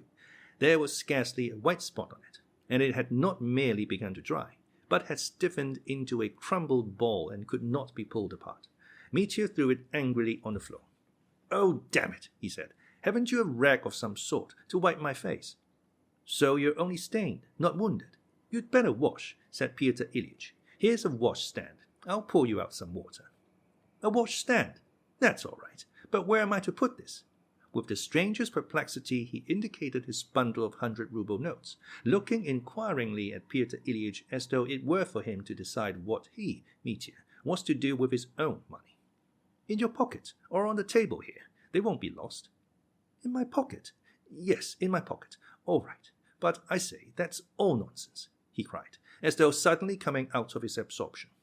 Look here, let's first settle that business of the pistols. Give them back to me. Here's your money, because I'm in great need of them, and I haven't a minute to spare. And taking the topmost note from the bundle, he held it out to Pyotr Ilyitch. But I shan't have change enough. Haven't you less? No, said Mitya, looking again at the bundle, and as though not trusting his own words, he turned over 2 or 3 of the topmost ones. No, they're all alike, he added, and again he looked inquiringly at Pyotr Ilyitch. How have you grown so rich? The latter asked. Wait, I'll send my boy to Portnikov's. They close late, to see if they won't change it. Here, Misha, he called into the passage. To Portnikov's shop, first rate, cried Mitya, as though struck by an idea. Misha, he turned to the boy as he came in. Look here, run to Portnikov's and tell them that Dmitri Fyodorovich sends his greetings, and we'll be there directly. But listen. Tell them to have champagne, 3 dozen bottles, ready before I come, and packed as it was to take to Mokrow. I took 4 dozen with me then, he added. They know all about it. Don't you trouble, Misha. He turned again to the boy. Stay, listen.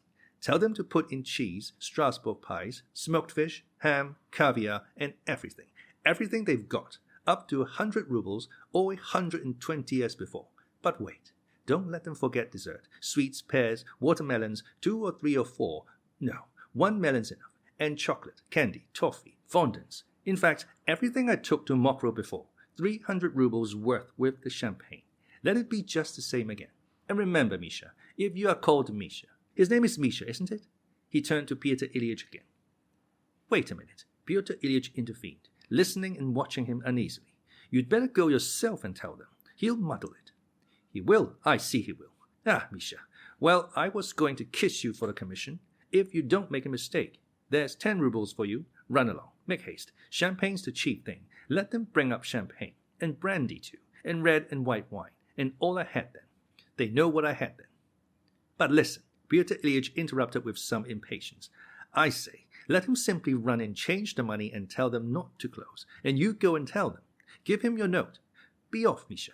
Put your best leg forward. Pyotr Ilyitch seemed to hurry Misha off on purpose, because the boy remained standing with his mouth and eyes wide open, apparently understanding little of Mitya's orders, gazing up with amazement and terror at his blood-stained face and the trembling blood-stained fingers that held the notes. Well, now come and wash, said Pyotr Ilyitch sternly. Put the money on the table or else in your pocket. That's right. Come along, but take off your coat. And beginning to help him off with his coat, he cried out again. Look, your coat's covered with blood too. It's not the coat. It's only a little here on the sleeve, and that's only here where the handkerchief lay. It must have soaked through. I must have sat on the handkerchief at Fenya's, and the blood's come through. Mitya explained at once, with a childlike unconsciousness that was astounding. Pyotr Ilyitch listened, frowning. Well, you must have been up to something. You must have been fighting with someone, he muttered. They began to wash. Pyotr Ilyitch held the jug and poured out the water. Mitya, in desperate haste, scarcely soaped his hands, but the young official insisted on his soaping them thoroughly and rubbing them more.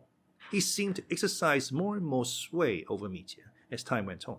It may be noted in passing that he was a young man of sturdy character. Look, you haven't got your nails clean. Now rub your face. Here, on your temples, by your ear. Will you go in that shirt? Where are you going? Look, all the cuff of your right sleeve is covered with blood. Yes, it's all bloody, observed Mitya, looking at the cuff of his shirt. Then change your shirt. I haven't time. You see, Mitya went on with the same confiding ingenuousness, drying his face and hands on the towel and putting on his coat. I'll turn it up at the wrist. It won't be seen under the coat. You see? Tell me now, what game have you been up to? Have you been fighting with someone? In the tavern again as before? Have you been beating that captain again? Pyotr Ilyitch asked him reproachfully. Whom have you been beating now? or killing, perhaps. Nonsense, said Mitya. Why nonsense? Don't worry, said Mitya, and he suddenly laughed. I smashed an old woman in the marketplace just now. Smashed? An old woman? An old man, cried Mitya, looking Pyotr Ilyitch straight in the face, laughing, and shouting at him as though he were deaf. Confound it! An old woman, an old man. Have you killed someone? We made it up. We had a row and made it up. In a place I know of. We parted friends. A fool. He's forgiven me. He's sure to have forgiven me by now. If he had got up, he won't have forgiven me. Mitya suddenly winked. Only damn him, you know. I say, Pyotr Ilyitch, damn him. Don't worry about him. I don't want to just now. Mitya snapped up resolutely. Whatever do you want to go picking quarrels with everyone for? Just as you did with that captain over some nonsense. You've been fighting and now you're rushing off on a spree. That's you all over. 3 dozen champagne. What do you want all that for? Bravo! Now give me the pistols. Upon my honor, I've no time now. I should have to have a chat with you, my dear boy, but I haven't the time, and there's no need. It's too late for talking. Where's my money? Where have I put it? He cried, thrusting his hands into his pockets. You put it on a table yourself. Here it is. Had you forgotten? Money's like dirt or water to you, it seems. Here are your pistols. It's an odd thing. At 6 o'clock you pledged them for 10 roubles, and now you've got thousands. 2 or 3, I should say. 3, you bet, laughed Mitya, stuffing the notes into the side pocket of his trousers. You lost it like that. Have you found a gold mine? The mines. The gold mines. Mitya shouted at the top of his voice and went off into a roar of laughter. Would you like to go to the mines, Pihotin? There's a lady here who'll stump up 3,000 for you, if only you go. She did it for me. She's so awfully fond of gold mines. Do you know Madame Hohlakov? I don't know her, but I've heard of her and seen her. Did she really give you 3,000? Did she really? Said Pyotr Ilyitch, eyeing him dubiously. As soon as the sun rises tomorrow, as soon as Phoebus, ever young, flies upwards, praising and glorifying God, you go to her, this Madame Hohlakov, and ask her whether she did stump up that 3,000 or not. Try and find out. I don't know on what terms you are. Since you say it so positively, I suppose she did give it to you. You've got the money in your hand, but instead of going to Siberia, you're spending it all. Where are you really off to now, eh? To Mokrow. To Mokrow? But it's night. Once the lad had all, now the lad says not, cried Mitya suddenly. How not? You say that with all those thousands. I'm not talking about thousands. Damn thousands. I'm talking of the female character. Fickle is the heart of woman, treacherous and full of vice. I agree with Ulysses. That's what he says. I don't understand you. Am I drunk? Not drunk, but worse. I'm drunk in spirit, Pyotr Ilyitch, drunk in spirit. But that's enough. What are you doing? Loading the pistol? I'm loading the pistol. Unfastening the pistol case, Mitya actually opened the powder horn and carefully sprinkled and rammed in the charge. Then he took the bullet and, before inserting it, held it in 2 fingers in front of the candle.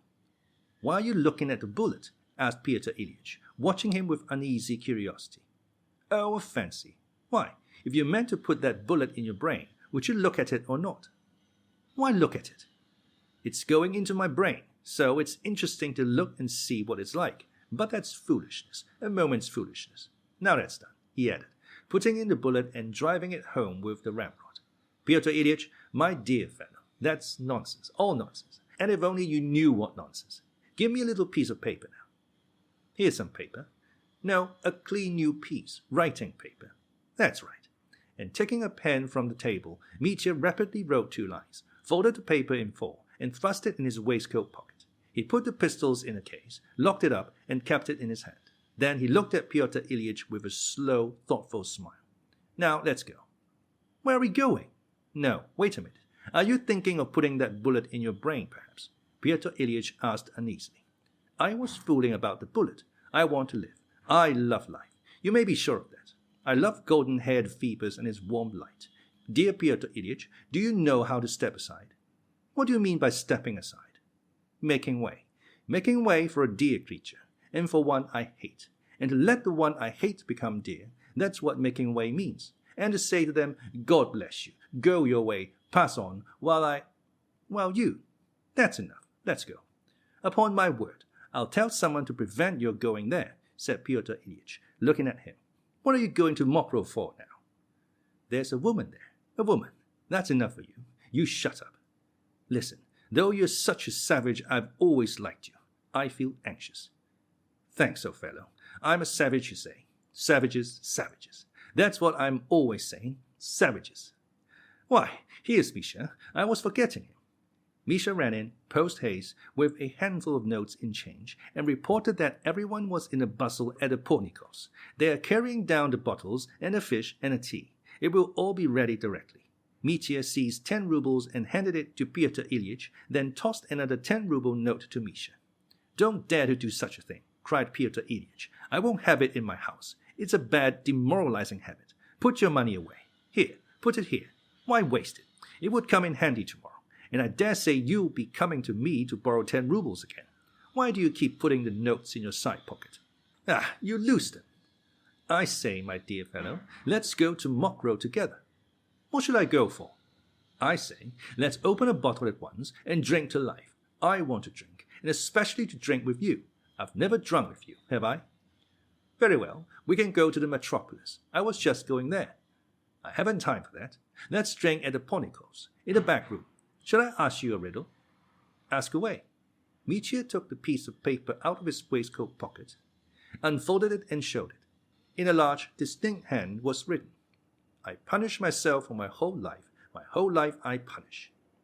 I will certainly speak to someone. I'll go at once, said Pyotr Ilyich, after reading the paper. You won't have time, dear boy. Come and have a drink. March. Pornikov's shop was at the corner of the street, next door but one to Pyotr Ilyitch's. It was the largest grocery shop in our town, and by no means a bad one, belonging to some rich merchants.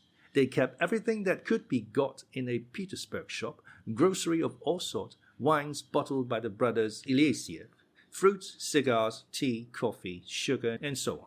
There were 3 shop assistants and 2 errand boys always employed. Though our part of the country had grown poorer, the landowners had gone away, and trade had got worse, yet the grocery stores flourished as before, every year with increasing prosperity.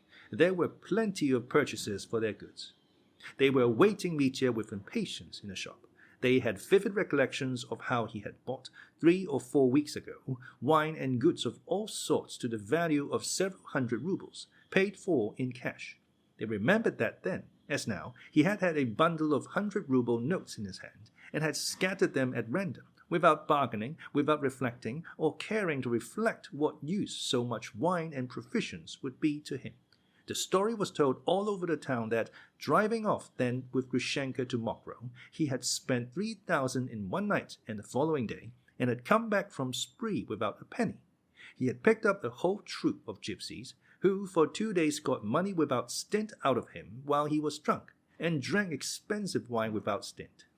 People used to tell, laughing at Mitya, how he had given champagne to grimy-handed peasants, and feasted the village women and girls on sweets and Strasbourg pies. Though to laugh at Mitya to his face was rather a risky proceeding, there was much laughter behind his back, especially in a tavern, and his own ingenuous public avowal that all he had got out of Grushenka by this escapade was permission to kiss her foot, and that was the utmost she had allowed him. By the time Mitya and Pyotr Ilyich reached the shop, they found a cart with 3 horses harnessed abreast with bells, and with Andrei, the driver, ready waiting for Mitya at the entrance. In the shop they had almost entirely finished packing 1 box of provisions, and were only waiting for Mitya's arrival to nail it down and put it in the cart. Pyotr Ilyich was astounded. Where did this cart come from in such a hurry? He asked Mitya. I met Andrei as I ran to you, and told him to drive straight here to the shop. There's no time to lose. Last time I drove with Timothy, but Timothy now has gone on before me with the witch. Shall we be very late, Andrei? They'll only get there an hour at most before us. Not even that may be.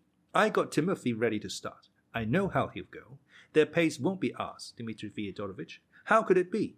They won't get there an hour earlier. Andrei, a lanky, red-haired, middle-aged driver, wearing a full-skirted coat and with a captain on his arm, replied warmly. 50 rubles for vodka if we're only an hour behind them. I warrant the time, Dmitri Fyodorovich. They won't be half an hour before us, let alone an hour.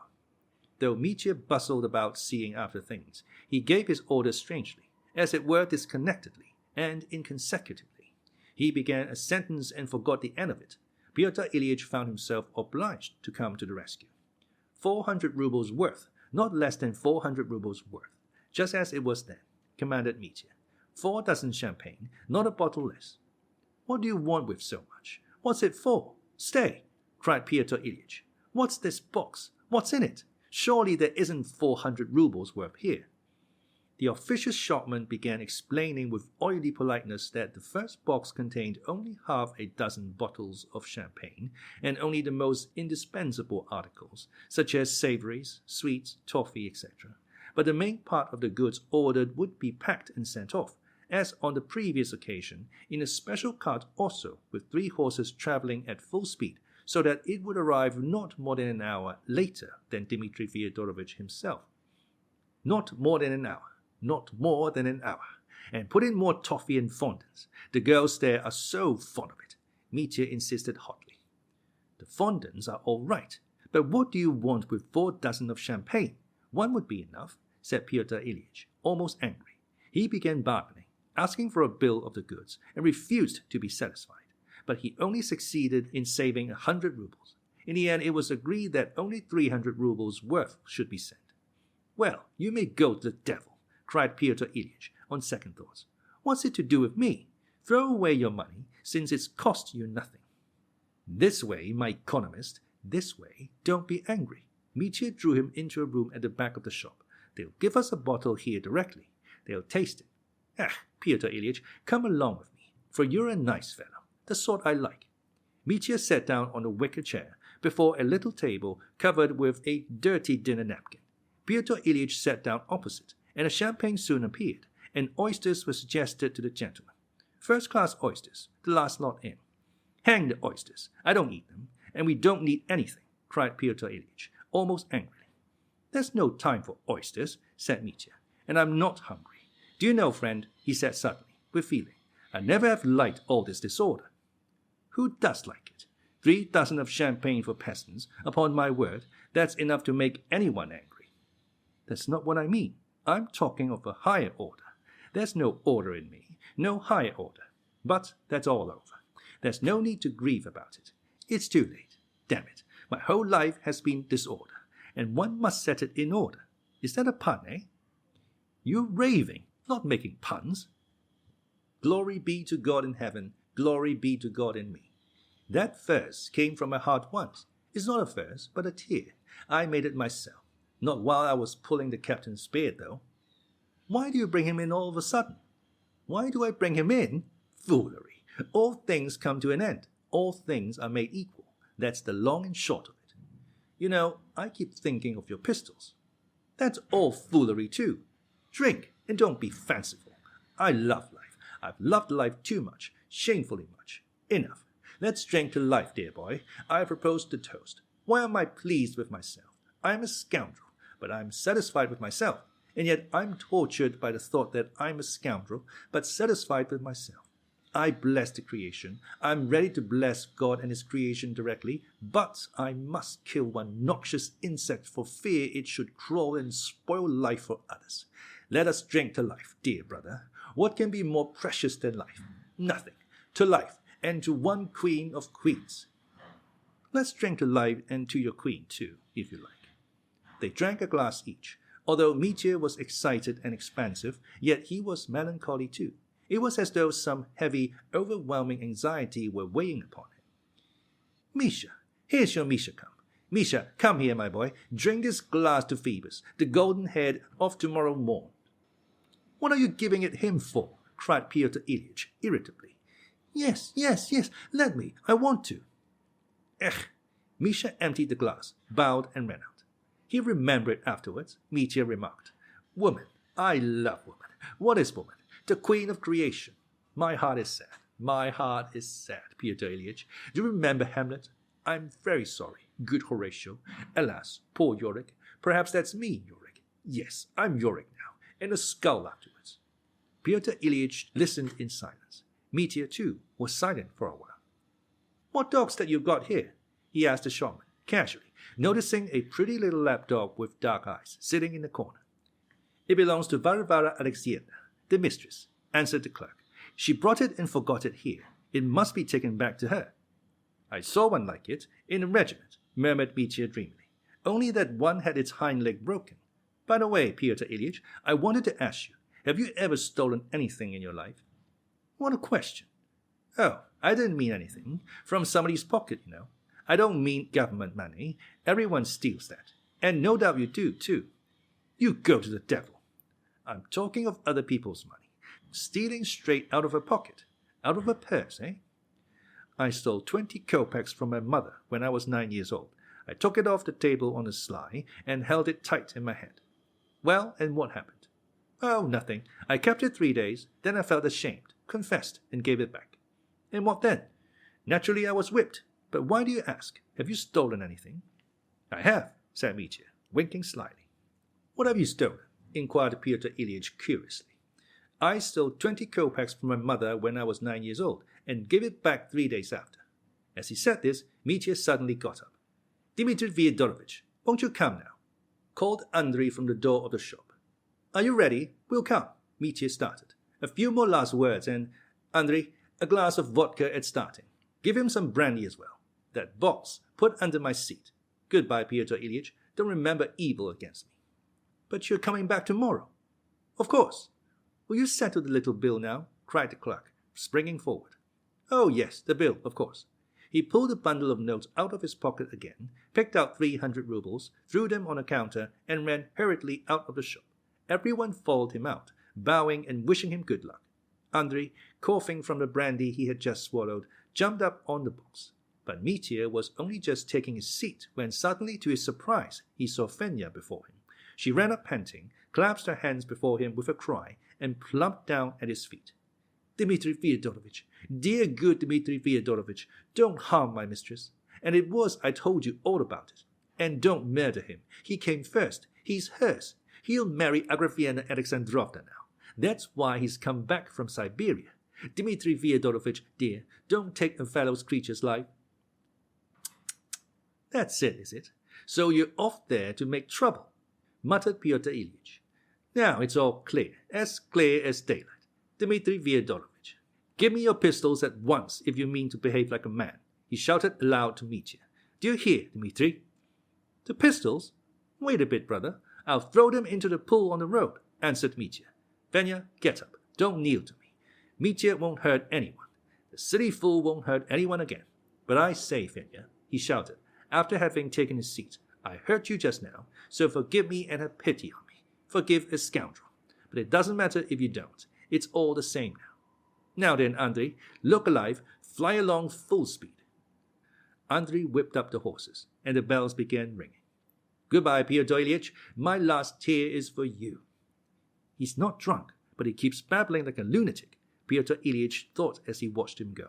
He had half a mind to stay and see the cart packed with the remaining wines and provisions, knowing that they would deceive and defraud Mitya. But suddenly feeling vexed with himself, he turned away with a curse and went to the tavern to play billiards. He's a fool, though he's a good fellow, he muttered as he went. I've heard of that officer, Grushenka's former flame.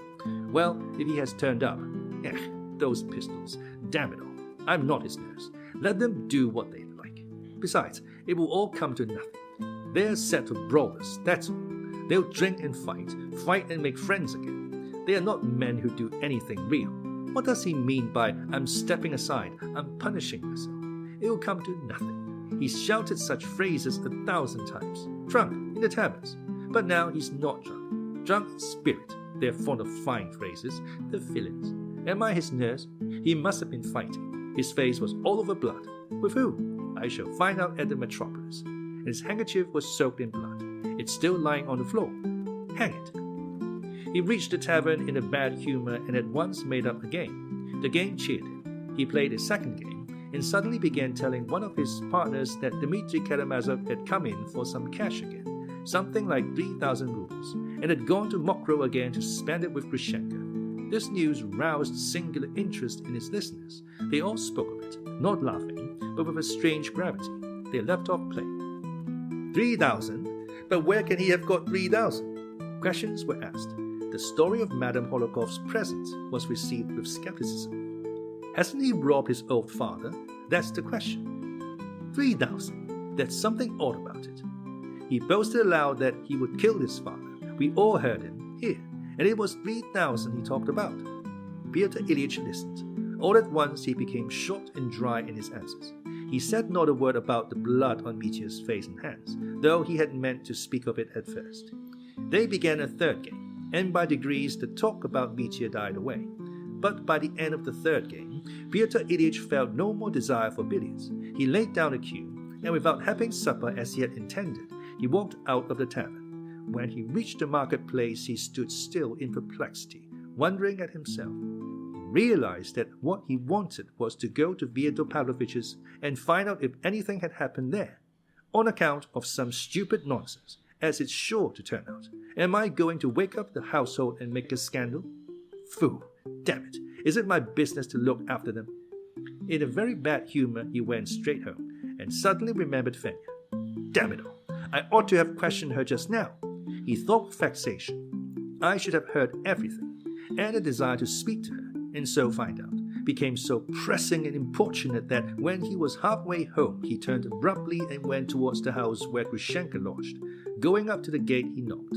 The sound of the knock in the silence of the night sobered him and made him feel annoyed, and no one answered him. Everyone in the house was asleep. And I shall be making a fuss, he thought, with a feeling of positive discomfort.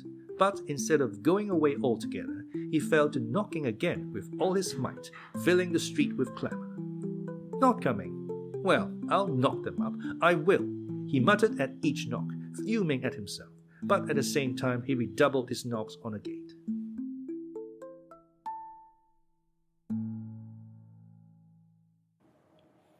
Chapter 6.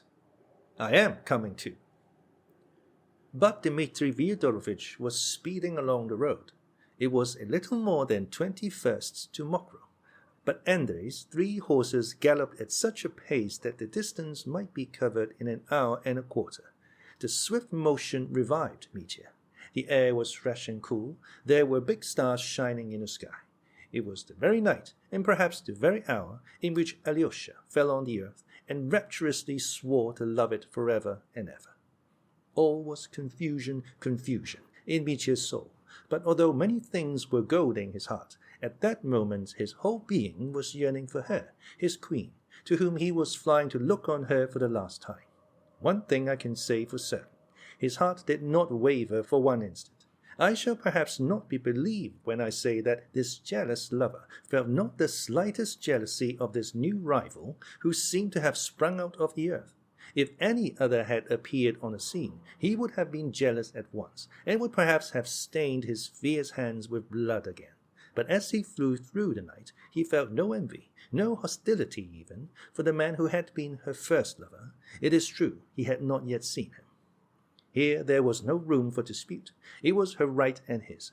This was her first love which, after 5 years, she had not forgotten, so she had loved him only for those 5 years. And I, how do I come in?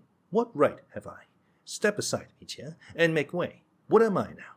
Now everything is over apart from the officer. Even if he had not appeared, everything would be over. These words would roughly have expressed his feelings, if he had been capable of reasoning. But he could not reason at that moment. His present plan of action had arisen without reasoning. At Fenya's first words, it had sprung from feeling, and been adopted in the flesh, with all its consequences. And yet, in spite of his resolution, there was confusion in his soul, an agonizing confusion. His resolution did not give him peace. There was so much behind that tortured him. And it seemed strange to him at moments to think that he had written his own sentence of death with pen and paper. I punished myself, and the paper was lying there in his pocket, ready. The pistol was loaded. He had already resolved how, next morning, he would meet the first warm ray of golden-haired Phoebus. And yet he could not be quit of the past, of all that he had left behind and that tortured him. He felt that miserably, and the thought of it sank into his heart with despair. There was one moment when he felt an impulse to stop Andrei, to jump out of the cart, to pull out his loaded pistol, and to make an end of everything without waiting for the dawn. But that moment flew by like a spark. The horses galloped on, devouring space, and as he drew near his goal, again the thought of her alone, took more and more complete possession of his soul, chasing away the fearful images that had been haunting it. Oh, how he longed to look upon her, if only for a moment, if only from a distance. She's now with him, he thought. Now I shall see what she looks like with him, her first love, and that's all I want. Never had this woman, who was such a fateful influence in his life, aroused such love in his breast, such new and unknown feeling, surprising even to himself, a feeling tender to devoutness, to self-effacement before her. I will efface myself, he said, in a rush of almost hysterical ecstasy. They had been galloping nearly an hour. Mitya was silent, and though Andrei was, as a rule, a talkative peasant, he did not utter a word either. He seemed afraid to talk. He only whipped up smartly his 3 lean but mettlesome bay horses. Suddenly Mitya cried out in horrible anxiety, "Andrei, what if they're asleep?" This thought fell upon him like a blow. It had not occurred to him before. "It may well be they're gone to bed by now, Dmitri Fyodorovitch." Mitya frowned as though in pain. Yes, indeed, he was rushing there, with such feelings, while they were asleep. She was asleep, perhaps, there too. An angry feeling surged up in his heart. "Drive on, Andrei. Whip them up. Look alive," he cried, beside himself. "But maybe they're not in bed," Andrei went on after a pause. "Timothy said there were a lot of them there." "At the station?" "Not at the posting station, but at Plastunov's, at the inn, where they let out horses too." "I know. So you say there are a lot of them. How's that? Who are they?" cried Mitya, greatly dismayed at this unexpected news. "Well, Timothy was saying they're all gentlefolk, 2 from our town. Who they are I can't say. And there are 2 others, strangers, maybe more besides. I didn't ask particularly. They've set to playing cards, so Timothy said." "Cards? So, maybe they're not in bed if they're at cards. It's most likely not more than 11. "Quicker, Andrei, quicker," Mitya cried again, nervously. "May I ask you something, sir?" said Andrei, after a pause. "Only I'm afraid of angering you, sir." "What is it?" "Why, Fenya threw herself at your feet just now, and begged you not to harm her mistress, and someone else too. So you see, sir, it's I am taking you there. Forgive me, sir. It's my conscience. Maybe it's stupid of me to speak of it." Mitya suddenly seized him by the shoulders from behind. "Are you a driver?" he asked frantically. "Yes, sir." "Then you know that one has to make way. What would you say to a driver who wouldn't make way for anyone, but would just drive on and crush people?" "No, a driver mustn't run over people. One can't run over a man. One can't spoil people's lives. And if you have spoiled a life, punish yourself. If only you've spoiled, if only you've ruined anyone's life, punish yourself and go away." These phrases burst from Mitya almost hysterically. Though Andrei was surprised at him, he kept up the conversation.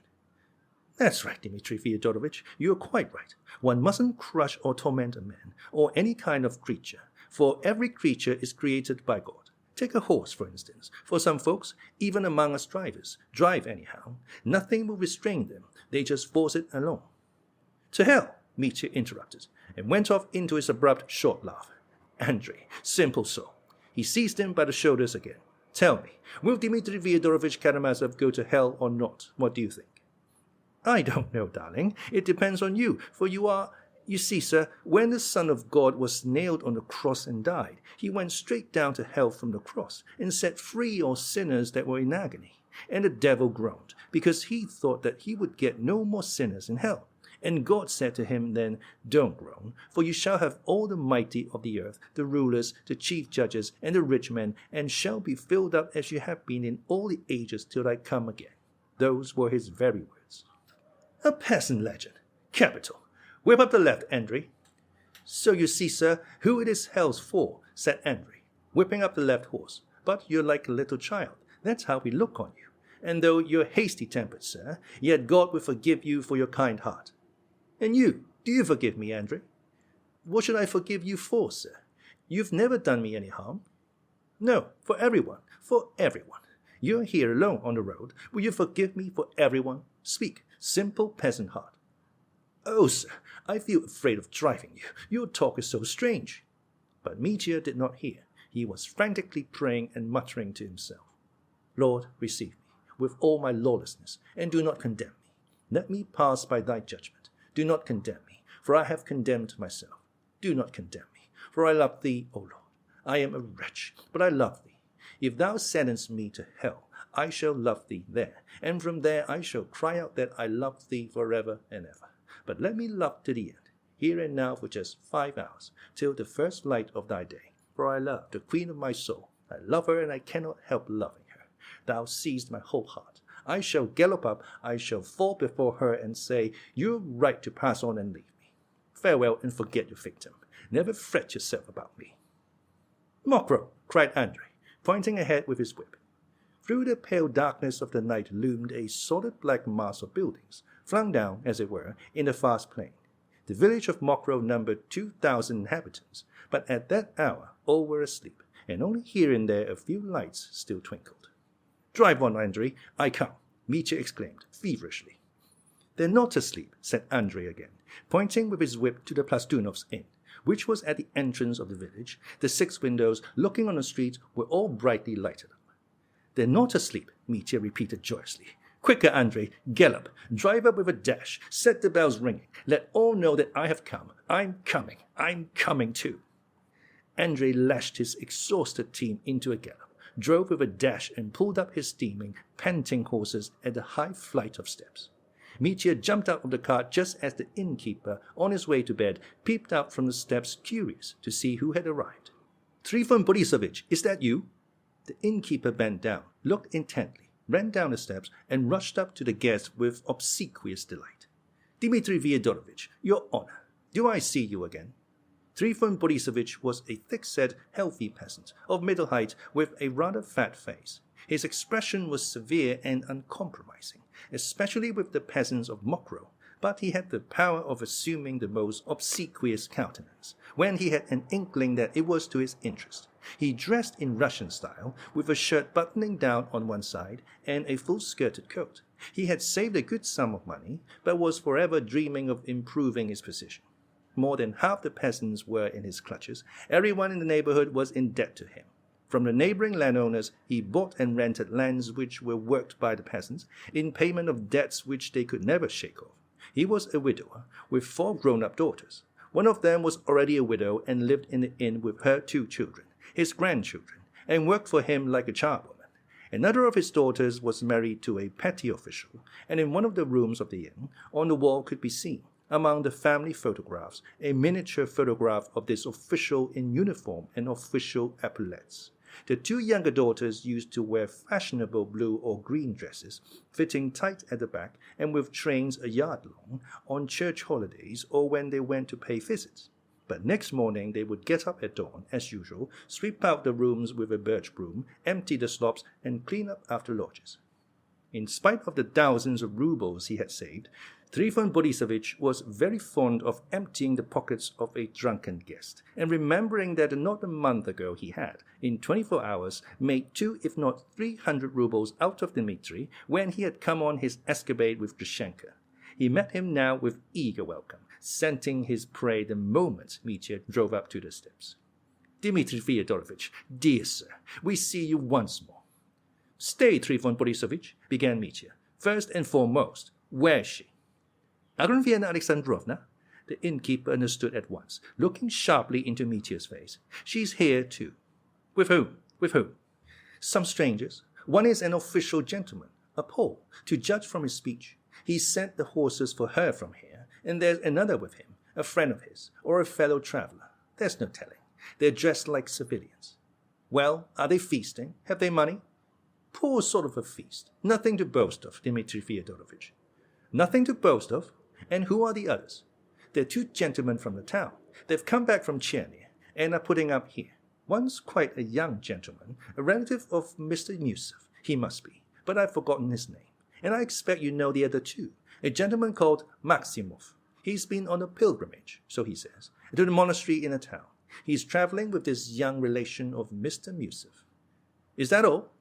Yes. Stay, listen, Trifon Borisovich, tell me the chief thing. What of her? How is she? Oh, she's only just come. She's sitting with them. Is she cheerful? Is she laughing? No, I think she's not laughing much. She's sitting quite dull. She's combing the young gentleman's hair. The Pole, the officer. He's not young. He's not an officer either. Not him, sir. It's the young gentleman that's Mr. Musov's relation. I've forgotten his name. Kalganov. That's it, Kalganov. All right, I'll see for myself. Are they playing cards? They have been playing, but they've left off. They've been drinking tea. The official gentleman asked for liquors. Stay, Trifon Borisovich, stay. My good soul, I'll see for myself. Now answer one more question. Are the gypsies here? You can't have the gypsies now, Dmitri Fyodorovich. The authorities have sent them away. But we've Jews that play the cymbals and the fiddle in the village, so one might send for them. They'd come. Send for them. Certainly send for them, cried Mitya. And you can get the girls together as you did then. Maria especially. Stepanida too, and Arina. 200 roubles for a chorus. Oh, for a sum like that I can get all the village together, though by now they're asleep. Are the peasants here worth such kindness, Dmitri Fyodorovich, or the girls either?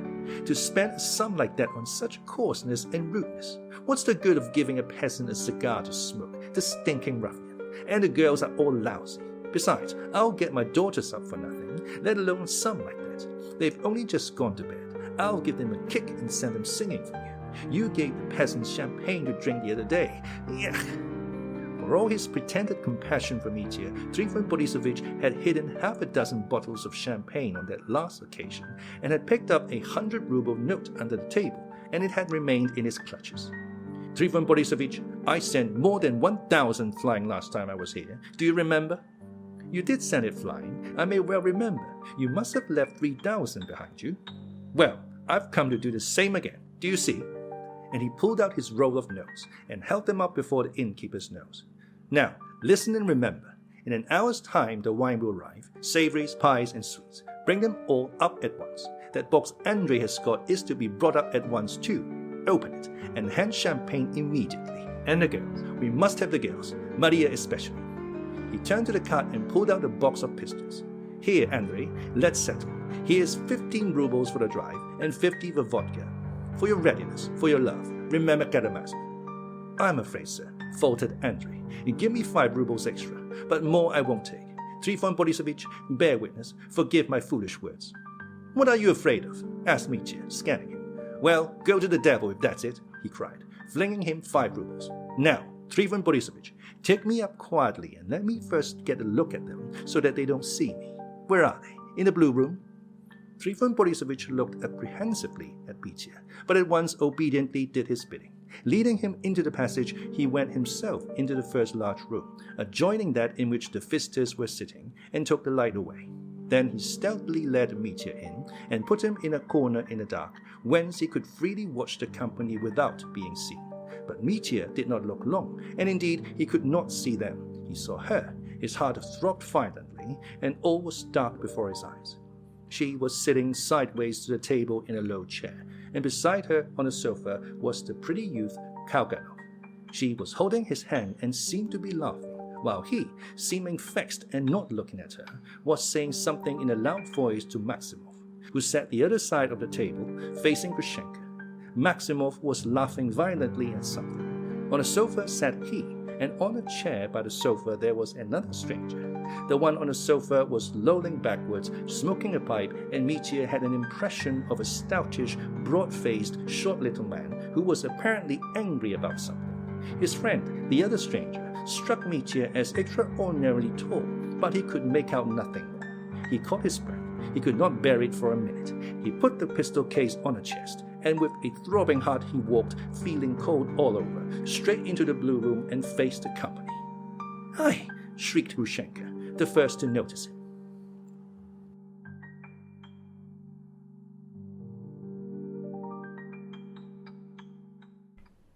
Chapter 7. The First and Rightful Lover. With his long, rapid strides, Mitya walked straight up to the table. "Gentlemen," he said in a loud voice, almost shouting, yet stammering at every word. I'm all right. Don't be afraid," he exclaimed. There's nothing the matter." He turned suddenly to Grushenka, who had shrunk back in her chair towards Kalganov and clasped his hand tightly. I'm coming too. I'm here till morning, gentlemen. May I stay with you till morning?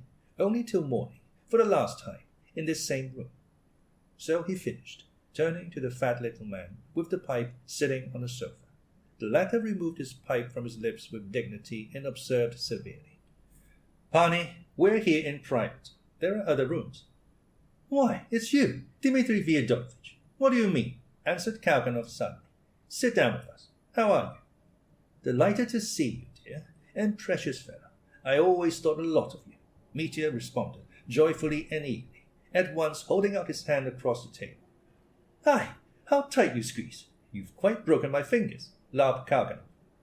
"He always squeezes like that, always," Grushenka put in gaily, with a timid smile, seeming suddenly convinced from Mitya's face that he was not going to make a scene. She was watching him with intense curiosity and still some uneasiness. She was impressed by something about him, and indeed the last thing she expected of him was that he would come in and speak like this at such a moment. "Good evening," Maximov ventured blandly on the left. Mitya rushed up to him too. "Good evening. You're here too. How glad I am to find you here too. Gentlemen, I flew here. I wanted to spend my last hour in this very room, where I, too, adored my queen. Forgive me, pardon," he cried wildly. "I flew here and vowed. Oh, don't be afraid. It's my last night. Let's drink to our good understanding. They'll bring the wine at once. I brought this with me. Allow me, Pani. I want to have music, singing, a revel as we had before. But the worm, the unnecessary worm, will crawl away, and there'll be no more of him. I will commemorate my day of joy on my last night." He was almost choking. There was so much he wanted to say, but strange exclamations were all that came from his lips. The Pole gazed fixedly at him, at the bundle of notes in his hand, looked at Grushenka, and was in evident perplexity. "If my sovereign lady is permitting," he was beginning. "What does sovereign mean? Sovereign, I suppose," interrupted Grushenka. "I can't help laughing at you, the way you talk. Sit down, Mitya. What are you talking about? Don't frighten us, please. You won't frighten us, will you? If you won't, I'm glad to see you." Me frighten you?" cried Mitya, flinging up his hands. "Oh, pass me by. Go your way. I won't hinder you." And suddenly he surprised them all, and no doubt himself as well, by flinging himself on a chair and bursting into tears, turning his head away to the opposite wall, while his arms clasped the back of the chair tight, as though embracing it. Come, what a fellow you are," cried Grushenka reproachfully. "That's just how he comes to see me. He begins talking, and I can't make out what he means. He cried like that once before, and now he's crying again. It's shameful. Why are you crying? As though you had anything to cry for," she added enigmatically, emphasizing each word with some irritability. I'm not crying. Well, good evening." He instantly turned round in his chair and suddenly laughed, not his abrupt wooden laugh, but a long, quivering, inaudible, nervous laugh. "Well, there you are again. Come, cheer up, Grushenka said to him persuasively. "I'm very glad you've come. Very glad, Mitya. Do you hear? I'm very glad. I want him to stay here with us," she said peremptorily, addressing the whole company, though her words were obviously meant for the man sitting on the sofa. I wish it. And if he goes away, I shall go too," she added with flashing eyes. "What my queen commands is law," pronounced the Pole, gallantly kissing Grushenka's hand. "I beg you, Pani, to join our company," he added politely, addressing Mitya. Mitya was jumping up with the obvious intention of delivering another tirade, but the words did not come. "Let's drink, Pani," he blurted out instead of making a speech. Everyone laughed. "Good heavens, I thought he was going to begin again," Grushenka exclaimed nervously. "Do you hear, Mitya?" she went on insistently. "Don't prance about, but it's nice you've brought the champagne. I want some myself, and I can't bear liquors. And best of all, you've come yourself. We were fearfully dull here. You've come for a spree again, I suppose. But put your money in your pocket. Where did you get such a lot?" Mitya had been, all this time, holding in his hand the crumpled bundle of notes on which the eyes of all, especially of the Poles, were fixed. In confusion, he thrust them hurriedly into his pocket. He flushed. At that moment, the innkeeper brought in an uncorked bottle of champagne and glasses on a tray. Mitya snatched up the bottle, but he was so bewildered that he did not know what to do with it. Kalganov took it from him and poured out the champagne. Another bottle," Mitya cried to the innkeeper, and, forgetting to clink glasses with the Pole, whom he had so solemnly invited to drink to their good understanding, he drank off his glass without waiting for anyone else. His whole countenance suddenly changed. The solemn and tragic expression with which he had entered vanished completely, and a look of something childlike came into his face. He seemed to have become suddenly gentle and subdued. He looked shyly and happily at everyone, with a continual nervous little laugh, and the blissful expression of a dog who has done wrong, been punished, and forgiven. He seemed to have forgotten everything, and was looking round at everyone with a childlike smile of delight. He looked at Grushenka, laughing continually, and bringing his chair close up to her. By degrees he had gained some idea of the two Poles, though he had formed no definite conception of them yet. The Pole on the sofa struck him by his dignified demeanour and his Polish accent, and, above all, by his pipe. Well, what of it? It is a good thing he's smoking a pipe, he reflected. The Pole's puffy, middle-aged face, with its tiny nose and two very thin, pointed, dyed, and impudent-looking moustaches, had not so far roused the faintest doubt in Mitya. He was not even particularly struck by the Pole's absurd wig made in Siberia, with loved locks foolishly combed forward over the temples. I suppose it's all right since he wears a wig, he went on, musing blissfully. The other, younger Pole, who was staring insolently and defiantly at the company and listening to the conversation with silent contempt, still only impressed Mitya by his great height, which was in striking contrast to the Pole on the sofa. If he stood up, he'd be 6'3". The thought flitted through Mitya's mind. It occurred to him, too, that this Pole must be the friend of the other, as it were, a bodyguard. And no doubt the big Pole was at the disposal of the little Pole with the pipe. But this all seemed to Mitya perfectly right and not to be questioned. In his mood of dog-like submissiveness, all feeling of rivalry had died away. Grushenka's mood and the enigmatic tone of some of her words he completely failed to grasp. All he understood with thrilling heart was that she was kind to him, that she had forgiven him, and made him sit by her. He was beside himself with delight, watching her sip her glass of champagne. The silence of the company seemed somehow to strike him, however, and he looked round at everyone with expectant eyes. "Why are we sitting here, though, gentlemen? Why don't you begin doing something?" his smiling eyes seemed to ask. "He keeps talking nonsense, and we were all laughing," Kalganov began suddenly, as though defining his thoughts and pointing to Maximov. Mitya immediately stared at Kalganov and then at Maximov. "He's talking nonsense?" he laughed, his short wooden laugh, seeming suddenly delighted at something. "Ha ha! Yes, would you believe it? He will have it that all our cavalry officers in the 20s marry Polish women. That's awful rot, isn't it?" "Polish women?" repeated Mitya, perfectly ecstatic. Kalganov was well aware of Mitya's attitude to Grushenka, and he guessed about the Pole too, but that did not so much interest him, perhaps did not interest him at all. What he was interested in was Maximov. He had come here with Maximov by chance, and he met the Poles here at the inn for the first time in his life. Grushenka he knew before, and had once been with someone to see her, but she had not taken to him. But here she looked at him very affectionately, before Mitya's arrival. She had been making much of him, but he seemed somehow to be unmoved by it. He was a boy, not over 20, dressed like a dandy, with a very charming fair-skinned face, and splendid thick fair hair. From his fair face looked out beautiful pale blue eyes, with an intelligent and sometimes even deep expression, beyond his age indeed, although the young man sometimes looked and talked quite like a child, and was not at all ashamed of it, even when he was aware of it himself. As a rule, he was very wilful, even capricious, though always friendly. Sometimes there was something fixed and obstinate in his expression. He would look at you and listen, seeming all the while to be persistently dreaming over something else. Often he was listless and lazy. At other times he would grow excited, sometimes, apparently, over the most trivial matters. "Only imagine, I've been taking him about with me for the last 4 days, he went on, indolently rolling his words, quite naturally though, without the slightest affection.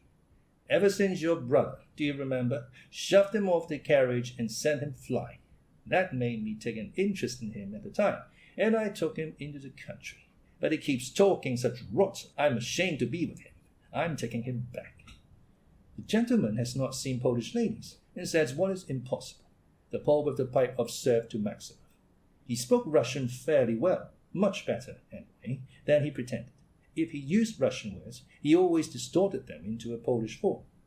"But I was married to a Polish lady myself," tittered Maximov. But did you serve in the cavalry? You were talking about the cavalry. Were you a cavalry officer? Put in Kalganov at once. Was he a cavalry officer indeed? cried Dmitri, listening eagerly, and turning his inquiring eyes to each as he spoke, as though there were no knowing what he might hear from each. No, you see, Maximov turned to him. What I mean is that those pretty Polish ladies, when they dance the mazurka with our Uhlans, when one of them dances a mazurka with a Uhlan, she jumps on his knee like a kitten, a little white one, and the Pan father and Pan mother look on and allow it. They allow it. The next day the Uhlan comes and offers her his hand. That's how it is. Offers her his hand. Maximov ended tittering. The Pan is a lilac. The tall Pole on the chair growled suddenly and crossed one leg over the other. Mitya's eye was caught by his huge greased boot, with its thick, dirty sole. The dress of both the Poles looked rather greasy. Well, now it's lilac. What's he scolding about? Said Grushenka, suddenly vexed. Pani Agrippina, what the gentleman saw in Poland was servant girls, and not ladies of good birth. The Pole with the pipe observed to Grushenka. You can reckon on that. The tall Pole snapped contemptuously. What next? Let them talk. People talk. Why hinder them? It makes it cheerful, Grushenka said crossly. I'm not hindering them, Pani, said the Pole in the wig, with a long look at Grushenka, and relapsing into dignified silence, he sucked his pipe again. No, the Polish gentleman spoke the truth. Kalganov got excited again, as though it were a question of vast import. He's never been in Poland, so how can we talk about it? I suppose you weren't married in Poland, were you? No, in the province of Smolensk. Only a Uhlan had brought her to Russia before that, my future wife, with her mamma and her aunt, and another female relation with a grown-up son. He brought her straight from Poland and gave her up to me. He was a lieutenant in our regiment, a very nice young man. At first he meant to marry her himself, but he didn't marry her, because she turned out to be lame. So you married a lame woman, cried Kalganov. Yes, they both deceived me a little bit at a time and concealed it. I thought she was hopping. She kept hopping. I thought it was for fun. So pleased she was going to marry you, yelled Kalganov in a ringing, childish voice. Yes, so pleased. But it turned out to be quite a different course. Afterwards, when we were married, after the wedding, that very evening, she confessed and very touchingly asked forgiveness. I once jumped over a puddle when I was a child, she said, and injured my leg. Kalganov went off into the most childish laughter, almost falling on a sofa. Grushenka, too, laughed. Mitya was at the pinnacle of happiness. Do you know, that's the truth. He's not lying now, exclaimed Kalganov, turning to Mitya. And do you know, he's been married twice. It's his first wife he's talking about. But his second wife, do you know, ran away and is alive now. Is it possible? Said Mitya, turning quickly to Maximov with an expression of the utmost astonishment. Yes, she did run away. I've had that unpleasant experience. Maximov modestly assented. With a monsieur. And what was worse, she'd had all my little property transferred to her beforehand. You're an educated man, she said to me. You can always get your living. She settled my business with that. A venerable bishop once said to me, one of your wives was lame, but the other was too light-footed. Listen, cried Kalganov, bubbling over. If he's telling lies, and he often is, he's only doing it to amuse us all. There's no harm in that, is there? You know, I sometimes like him. He's awfully low, but it's natural to him, eh? Don't you think so? Some people are low from self-interest, but he's simply so from nature. Only fancy, he claims, that Gogol wrote Dead Souls about him. Do you remember? There's a landowner called Maximov in it, whom Nozdryov thrashed. He was charged, do you remember, for inflicting bodily injury with rods on the landowner Maximov in a drunken condition. Would you believe it? He claims that he was that Maximov and that he was beaten. Now, can it be so? Chichikov made his journey, at the very latest, at the beginning of the 20s, so that the dates don't fit. He couldn't have been thrashed then. He couldn't, could he? It was difficult to imagine what Kalganov was excited about, but his excitement was genuine. Mitya followed his lead without protest. Well, but if they did thrash him, he cried, laughing. It's not that they thrashed me exactly, but what I mean is, put in Maximov. What do you mean? Either they thrashed you or they didn't. What o'clock is it, Pani? The Pole with the pipe asked his tall friend with a bored expression. The other shrugged his shoulders in reply. Neither of them had a watch. Why not talk? Let other people talk. Mustn't other people talk because you're bored? Grushenka flew at him with evident intention of finding fault. Something seemed for the first time to flash upon Mitya's mind. This time the Pole answered with unmistakable irritability. Pani, I didn't oppose it. I didn't say anything. All right then, come, tell us your story. Grushenka cried to Maximov. Why are you all silent? There's nothing to tell. It's all so foolish, answered Maximov at once, with evident satisfaction, mincing a little. Besides, all that's by way of allegory in Gogol, for he's made all the names having a meaning. Nozdryov was really called Nossev, and Kushnikov had quite a different name. He was called Shkurnev. Frenardi really was called Frenardi, only he wasn't an Italian, but a Russian. And Mamselle Frenardi was a pretty girl with her pretty little legs in tights, and she had a little short skirt with spangles, and she kept turning round and round, only not for 4 hours, but for 4 minutes only, and she bewitched everyone. But what were you beaten for? Cried Karaganov. For Piron, answered Maximov. What Piron? Cried Mitya. The famous French writer Piron. We were all drinking then, a big party of us, in a tavern at that very fair. They'd invited me, and first of all I began quoting epigrams. Is that you, Boileau? What a funny get-up! And Boileau answers that he's going to a masquerade, that is, to the bars. And they took it to themselves, so I made haste to repeat another very sarcastic, well-known to all educated people. Yes, Sappho and Phaon are we, but one grief is weighing on me. You don't know your way to the sea. They were still more offended and began abusing me in the most unseemly way of it. And as ill luck would have it, to set things right, I began telling a very cultivated anecdote about Piron. Now he was not accepted into the French Academy, and to revenge himself wrote his own epitaph. C.G. Piron qui ne fit rien, pas même académicien. They seized me and thrashed me. But what for? What for? For my education. People can thrash a man for anything, Maximov concluded, briefly and sententiously. That's enough. That's all stupid. I don't want to listen. I thought it would be amusing. Grushenka cut them short suddenly. Mitya started, and at once left off laughing. The tall Pole rose upon his feet, and with the haughty air of a man, bored and out of his element, began pacing from corner to corner of the room, his hands behind his back. He can't sit still, said Grushenka, looking at him contemptuously. Mitya began to feel anxious. He noticed, besides, that the Pole on the sofa was looking at him with an irritable expression. Pani, cried Mitya, let's drink. And the other Pan, too. Let us drink. In a flash he had pulled 3 glasses towards him and filled them with champagne. To Poland, Panovia, I drink to your Poland, cried Mitya. I shall be delighted, Pani, said the Pole on the sofa, with dignity and affable condescension, and he took his glass.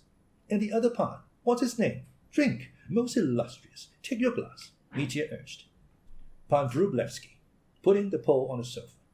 Pan Wróblewski came up to the table, swaying as he walked. To Poland, Panovia, cried Mitya, raising his glass. Hurrah! All 3 drank. Mitya seized the bottle and again poured out 3 glasses. Now to Russia, Panovia, and let us be brothers. Pour out some for us, said Grushenka. I'll drink to Russia too. So will I, said Karaganov. And I will too. To Russia, the old grandmother, tittered Maximov. All, cried Mitya. Trifon Borisovich, some more bottles. The other 3 bottles Mitya had brought with him were put on a table. Mitya filled the glasses. To Russia, hurrah! He shouted again.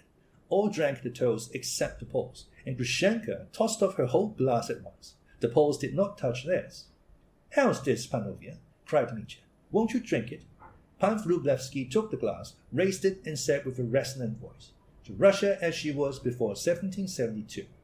Come, that's better, cried the other Pole, and they both emptied their glasses at once. You fools, you Panovia, broke suddenly from Mitya. Pani, shouted both the Poles, menacing, setting on Mitya like a couple of cocks. Pan Wróblewski was specially furious. Can one help loving one's own country? He shouted. Be silent, don't quarrel. I won't have any quarreling, cried Grushenka imperiously, and she stamped her foot on the floor. Her face glowed, her eyes were shining.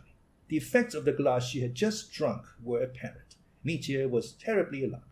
Panovia, forgive me. It was my fault. I'm sorry. Wróblewski, Pani Wróblewski, I'm sorry. Hold your tongue, you. Anyway, sit down, you stupid. Grushenka scolded with angry annoyance.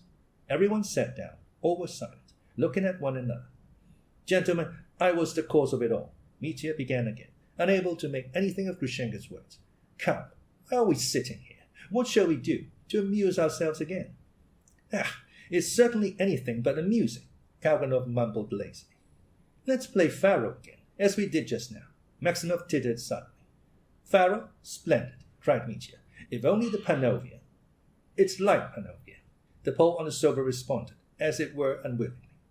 That's true, assented Pan Vrublevsky. Light?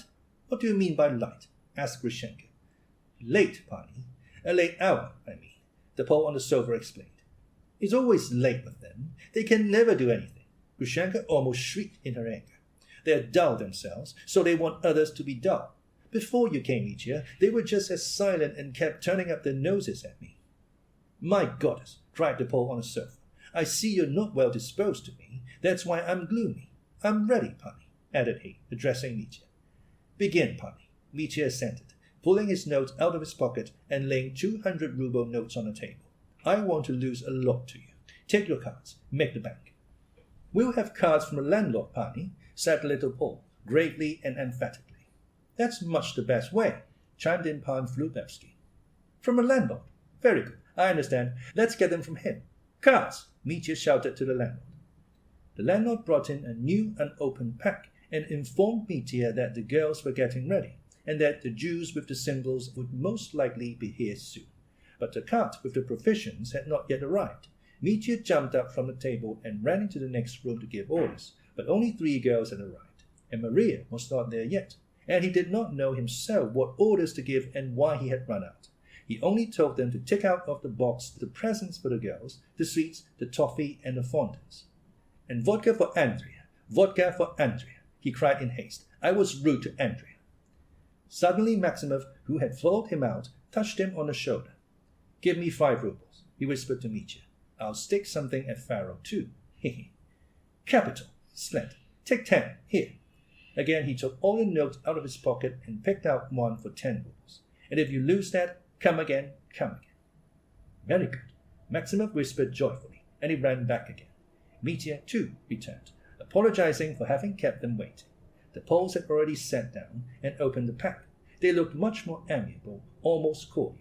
The Pole on the sofa had lighted another pipe and was preparing to throw. He wore an air of solemnity.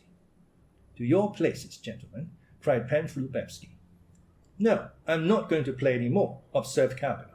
I've lost 50 rubles to them just now. But Pan had no luck. Perhaps he'll be lucky this time, the Pole on the sofa observed in his direction. How much in the bank, to correspond? Asked Mitya. That's according, Pani. Maybe 100, maybe 200, as much as you stake. 1 million, laughed Mitya. The Pan captain has heard of Pan Podvysotsky, perhaps. What Podvysotsky?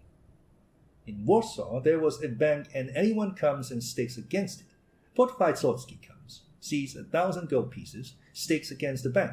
The banker says, Pani Podvysotsky, are you laying down the gold, or must we trust to your honor? To my honor, Pani, said Podvysotsky. So much the better. The banker throws the dice.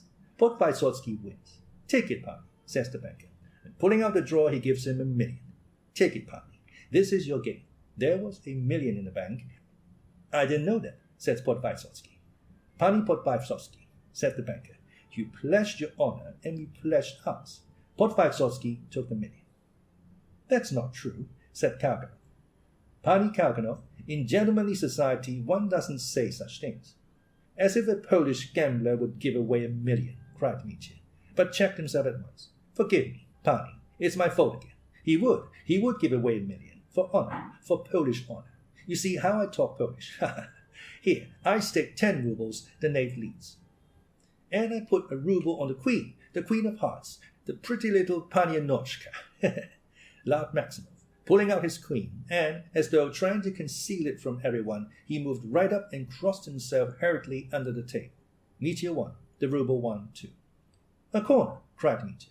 I'll bet another ruble, a single stake, Maximov muttered gleefully, hugely delighted at having won 1 ruble. Lost, shouted Mitya. A double on the 7. The 7 too was trumped. "Stop!" cried Kalganov suddenly. "Double, double." Mitya doubled his stakes, and each time he doubled the stake, the card he doubled was trumped by the Poles. The ruble stakes kept winning. "On the double," shouted Mitya furiously. "You've lost 200, Pani. Will you stake another 100? The Pole on the sofa inquired. "What? Lost 200 already? Then another 200, all doubles." And pulling his money out of his pocket, Mitya was about to fling 200 rubles on the queen, but Kalganov covered it with his hand. "That's enough," he shouted in his ringing voice. "What's the matter?" Mitya stared at him. "That's enough. I don't want you to play any more. Don't." "Why?" "Because I don't. Hang it. Come away. That's why. I won't let you go on playing." Mitya gazed at him in astonishment. "Give it up, Mitya. He may be right. You've lost a lot as it is," said Grushenka, with a curious note in her voice. Both the Poles rose from their seats with a deeply offended air. "Are you joking, Pani?" said the short man, looking severely at Kalganov. "How dare you?" Pan Vrublevsky, too, growled at Kalganov. "Don't dare to shout like that," cried Grushenka. "Ah, you turkey cocks." Mitya looked at each of them in turn, but something in Grushenka's face suddenly struck him, and at the same instant something new flashed into his mind, a strange new thought. "Pani Agrippina," the little Pole was beginning, crimson with anger, when Mitya suddenly went up to him and snapped him on the shoulder. "Most illustrious, 2 words with you." "What do you want?" "In the next room. I've 2 words to say to you. Something pleasant, very pleasant. You'll be glad to hear it." The little Pan was taken aback and looked apprehensively at Mitya. He agreed at once, however, on condition that Pan Vrublevsky went with them. "The bodyguard? Let him come, and I want him too. I must have him," cried Mitya. "March, Panovia." "Where are you going?" asked Grushenka anxiously. "We'll be back in a moment," answered Mitya. There was a sort of boldness, a sudden confidence shining in his eyes. His face had looked very different when he entered the room an hour before. He led the Poles, not into the large room where the chorus of girls was assembling and the tables was being laid, but into the bedroom on the right, where the trunks and packages were kept, and there were 2 large beds, with pyramids of cotton pillows on each. There was a lighted candle on a small deal table in a corner. The small man and Mitya sat down to this table, facing each other, while the huge Vrublevsky stood beside them, his hands behind his back. The Poles looked severe, but were evidently inquisitive. "What can I do for you, Pani?" lisped the little Pole. "Well, look here, Pani. I won't keep you long. There's money for you." He pulled out his notes. "Would you like 3,000? Take it and go your way." The Pole gazed open-eyed at Mitya, with a searching look. 3,000, Pani. He exchanged glances with Vrublevsky. 3, Panovia. 3. Listen, Pani. I see you're a sensible man. Take 3,000 and go to the devil, and Vrublevsky with you. Do you hear?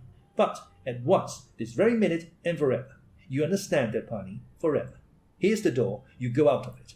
What have you got there? A grey coat? A fur coat? I'll bring it out to you. They'll get the horses out directly. And then, goodbye, Pani. Mitya awaited an answer with assurance. He had no doubts. An expression of extraordinary resolution passed over the Pole's face. "And the money, Pani?" "The money, Pani? 500 rubles I'll give you this moment for a journey, and as the first installment, and 2,500 tomorrow, in the town. I swear on my honor, I'll get it. I'll get it at any cost," cried Mitya. The Poles exchanged glances again. The short man's face looked more forbidding. 700. 700, not 500. At once. This minute, cash down, Mitya added, feeling something wrong. "What's the matter, Pani? Don't you trust me? I can't give you the whole 3,000 straight off. If I give it, you may come back to her tomorrow. Besides, I haven't the 3,000 with me. I've got it at home in the town," faltered Mitya, his spirits sinking at every word he uttered. "Upon my word, the money's there, hidden." In an instant, an extraordinary sense of personal dignity showed itself in the little man's face. "What next?" he asked ironically. "For shame!" He spat on the floor. Pan Vrublevsky spat too. "You do that, Pani," said Mitya, recognizing with despair that all was over, "because you hope to make more out of Grushenka? You're a couple of capons, that's what you are." "This is a mortal insult." The little Pole turned as red as a crab, and he went out of the room, briskly, as though unwilling to hear another word. Vrublevsky swung out after him, and Mitya followed, confused and crestfallen. He was afraid of Grushenka, afraid that the Pan would at once raise an outcry, and so indeed he did. The The Pole walked into the room and threw himself in a theatrical attitude before Grushenka. "Pani Agrippina, I have received a mortal insult," he exclaimed. But Grushenka suddenly lost all patience, as though they had wounded her in the tenderest spot.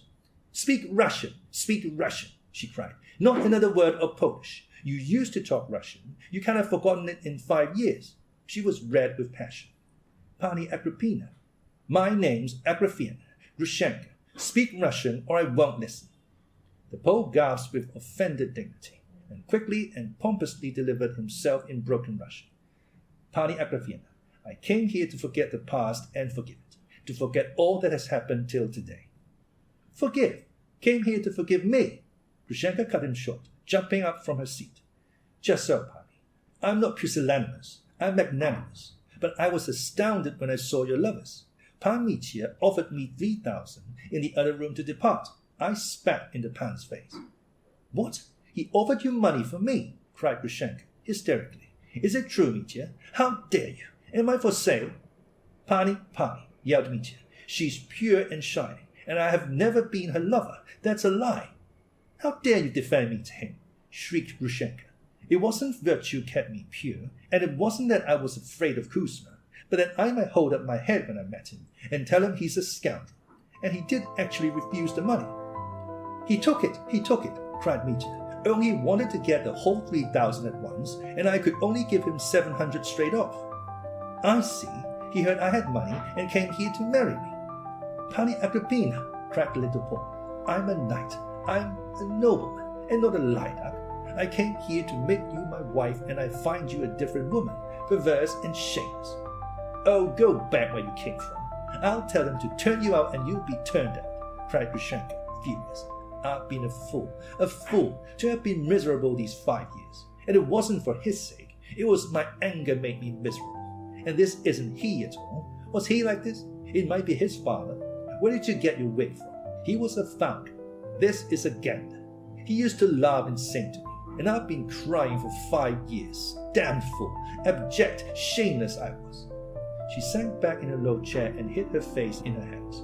At that instant, the chorus of Mokro began singing in the room on the left, a rollicking dance song. "A regular sort," Vrublevsky roared suddenly. "Landlord, send the shameless hussies away." The landlord, who had been for some time past inquisitively peeping in at the door, hearing shout and guessing that his guests were quarreling, at once entered the room. "What are you shouting for? Do you want to split your throat?" he said, addressing Vrublevsky with surprising rudeness. "Animal," bellowed Pan Vrublevsky. "Animal? And what sort of cards were you playing with just now? I gave you a pack and you hid it. You played with marked cards. I could send you to Siberia for playing with false cards. Do you know that? For it's just the same as false banknotes." And going up to the sofa, he thrust his fingers between the sofa back and a cushion and pulled out an unopened pack of cards. "Here's my pack unopened." He held it up and showed it to all in the room. From where I stood, I saw him slip my pack away and put his in place of it. "You're a cheat and not a gentleman." "And I twice saw the Pan change a card," cried Katerina. How shameful, exclaimed Grushenka, clasping her hands and blushing for genuine shame. "Good Lord, he's come to that." "I thought so too," said Mitya, but before he had uttered the words, Vrublevsky, with a confused and infuriated face, shook his fist at Grushenka, shouting, "You low harlot!" Mitya flew at him at once, clutched him in both hands, lifted him in the air, and in one instant had carried him into the room on the right, from which they had just come. "I've laid him on the floor there," he announced, returning at once, gasping with excitement. "He's struggling, the scoundrel, but he won't come back, no fear of that." He closed one half of the folding doors, and holding the other ajar, called out to the little Pole, "Most illustrious, will you be pleased to retire as well?" "My dear Dmitri Fyodorovich," said Trifon Borisovich, "make them give you back the money you lost. It's as good as stolen from you." "I don't want my 50 rubles back," Kalganov declared suddenly. "I don't want my 200 either," cried Mitya. "I won't take it for anything. Let him keep it as a consolation." "Bravo, Mitya! You're a trump, Mitya!" cried Grushenka, and there was a note of fierce anger in the exclamation. Little Pan, crimson with fury but still mindful of his dignity, was making for the door, but he stopped short and said suddenly, addressing Grushenka, "Pani, if you want to come with me, come. If not, goodbye." and swelling with indignation and importance he went to the door. This was a man of character. He had so good an opinion of himself that after all that had passed, he still expected that she would marry him. Mitya slammed the door after him. "Lock it," said Karpov, but the key clicked on the other side. They had locked it from within. "That's capital," exclaimed Grushenka relentlessly. "Serve them right."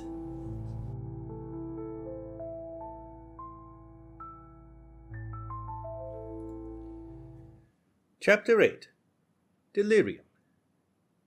What followed was almost an orgy, a feast to which all were welcome. Grushenka was the first to call for wine. "I want to drink. I want to be quite drunk, as we were before. Do you remember, Mitya? Do you remember how we made friends here last night?" Mitya himself was almost delirious, feeling that his happiness was at hand, but Grushenka was continually sending him away from her. "Go and enjoy yourself. Tell them to dance, to make merry. Let the stove and cottage dance, as we had it last time," she kept exclaiming. She was tremendously excited, and Mitya hastened to obey her. The chorus was in the next room.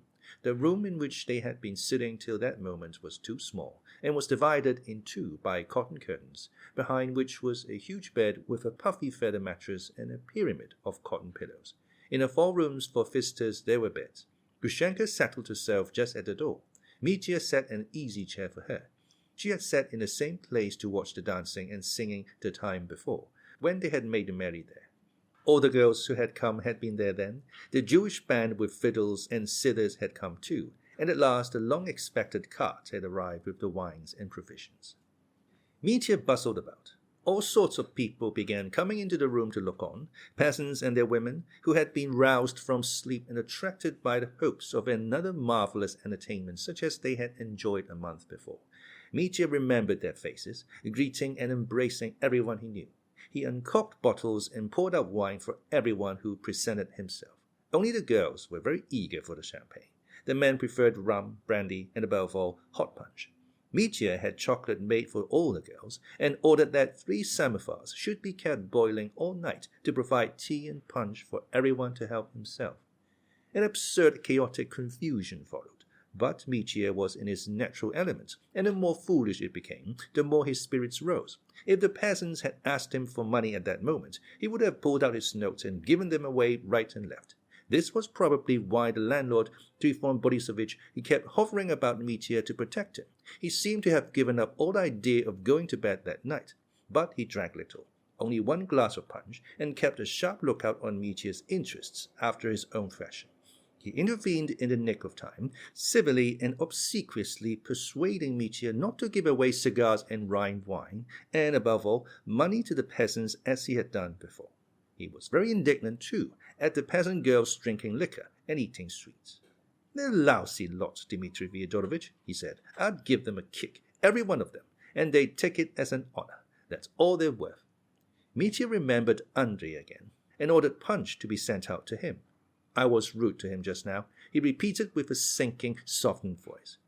Karganov did not want to drink, and at first did not care for the girls singing.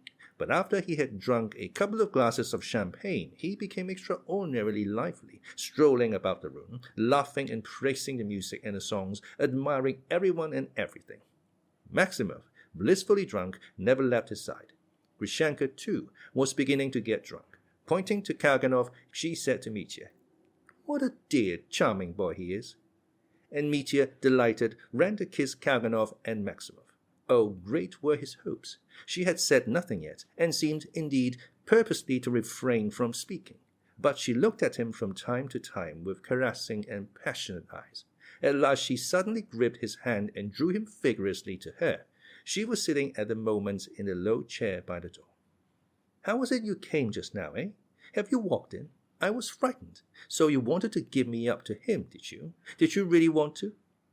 "I didn't want to spoil your happiness," Mitya faltered blissfully, but she did not need his answer. "Well, go and enjoy yourself." She sent him away once more.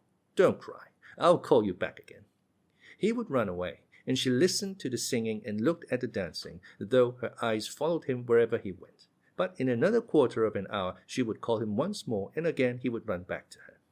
"Come, sit beside me. Tell me, how did you hear about me and my coming here yesterday? From whom did you first hear it?" and Mitya began telling her all about it, disconnectedly, incoherently, feverishly. He spoke strangely, often frowning and stopping abruptly. "What are you frowning at?" she asked. "Nothing. I left the man ill there. I'd give 10 years of my life for him to get well, to know he was all right." "Well, never mind him, if he's ill. So you meant to shoot yourself tomorrow. What a silly boy. What for? I like such reckless fellows as you," she lisped, with a rather halting tongue. "So you would go any length for me, eh? Did you really mean to shoot yourself tomorrow, you stupid?" "No, wait a little. Tomorrow I may have something to say to you. I won't say it today, but tomorrow. You'd like it to be today?" "No, I don't want to today. Come, go along now. Go and amuse yourself."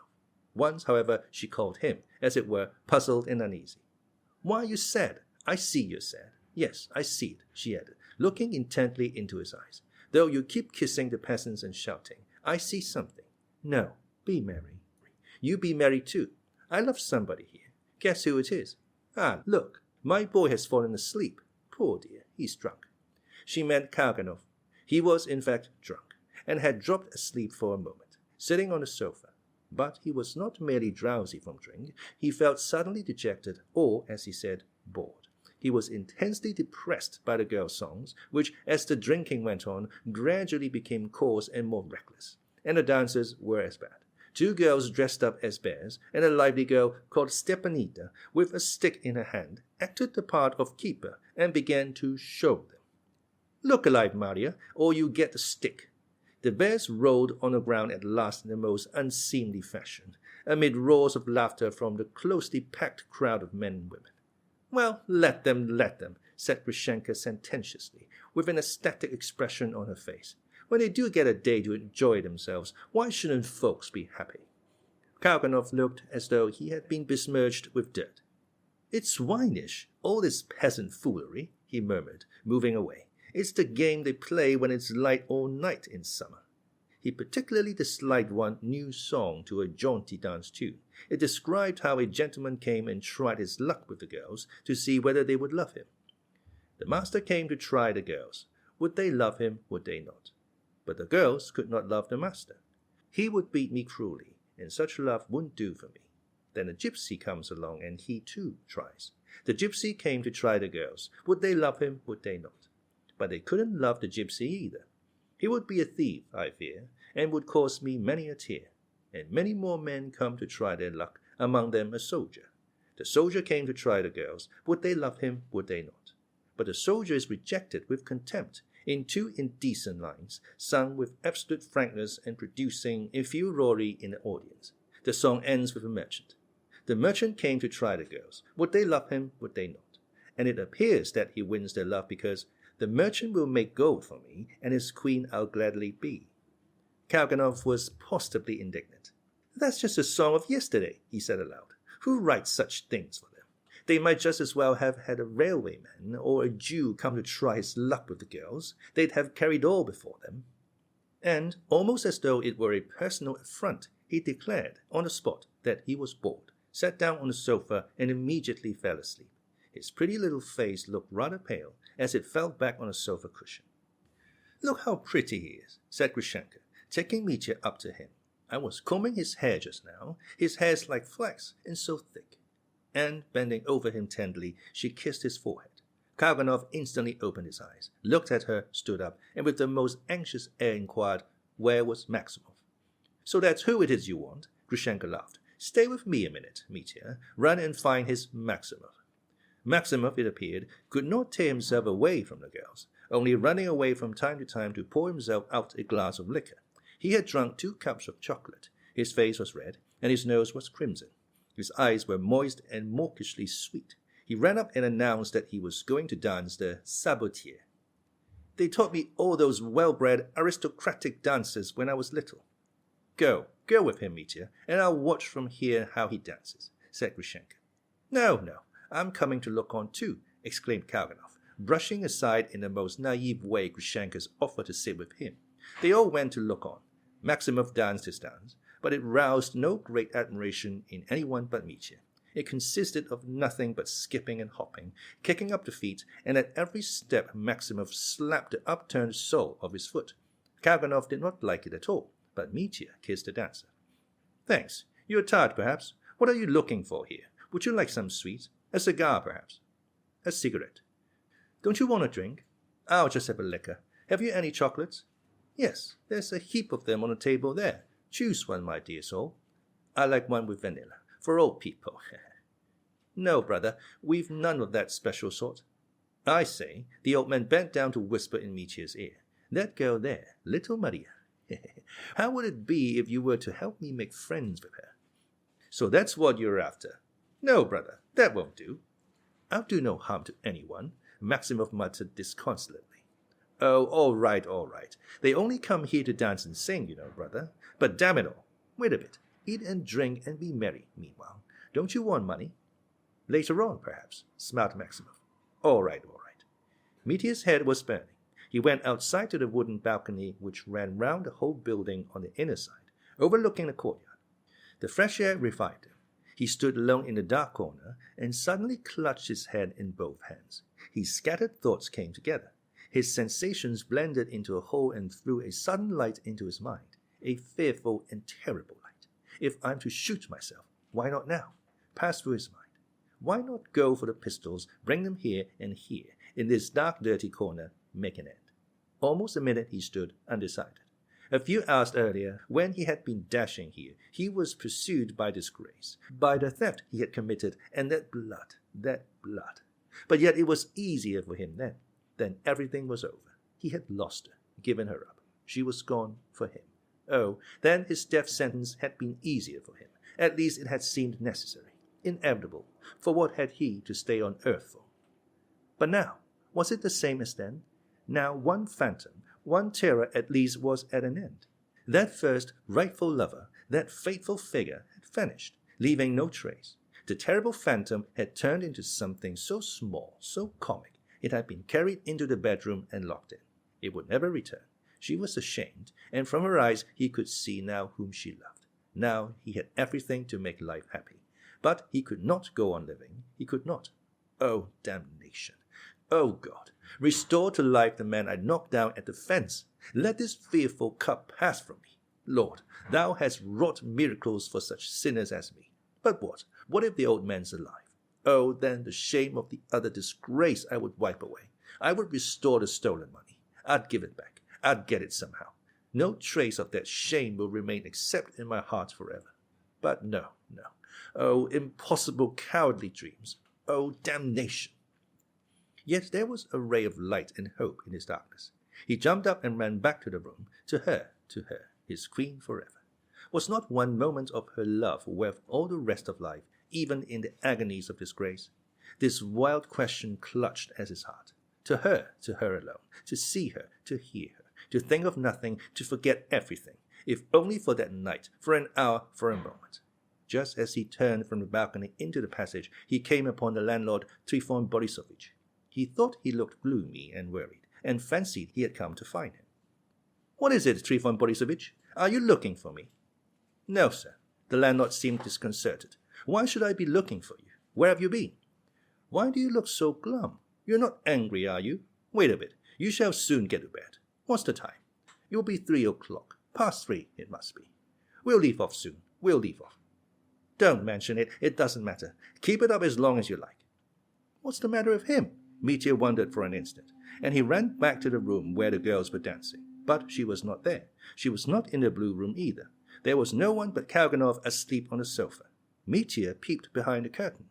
She was there. She was sitting in the corner on a trunk, bent forward, with her head and arms on the bed close by. She was crying bitterly, doing her utmost to stifle her sobs that she might not be heard. Seeing Mitya, she beckoned him to her, and when he ran to her, she grasped his hand tightly. Mitya, I loved him, you know. How I have loved him these 5 years, all that time. Did I love him or only my own anger? No, him. It's a lie that it was my anger I loved and not him. Mitya, I was only 17 then. He was so kind to me, so merry. He used to sing to me, or so it seemed to a silly girl like me. And now, oh Lord, it's not the same man. Even his face is not the same. He's different altogether. I shouldn't have known him. I drove here with Timothy, and all the way I was thinking how I should meet him, what I should say to him, how we should look at one another. My soul was faint, and all of a sudden it was just as though he had emptied a pail of dirty water over me. He talked to me like a schoolmaster, also grave and learned. He met me so solemnly that I was struck dumb. I couldn't get a word in.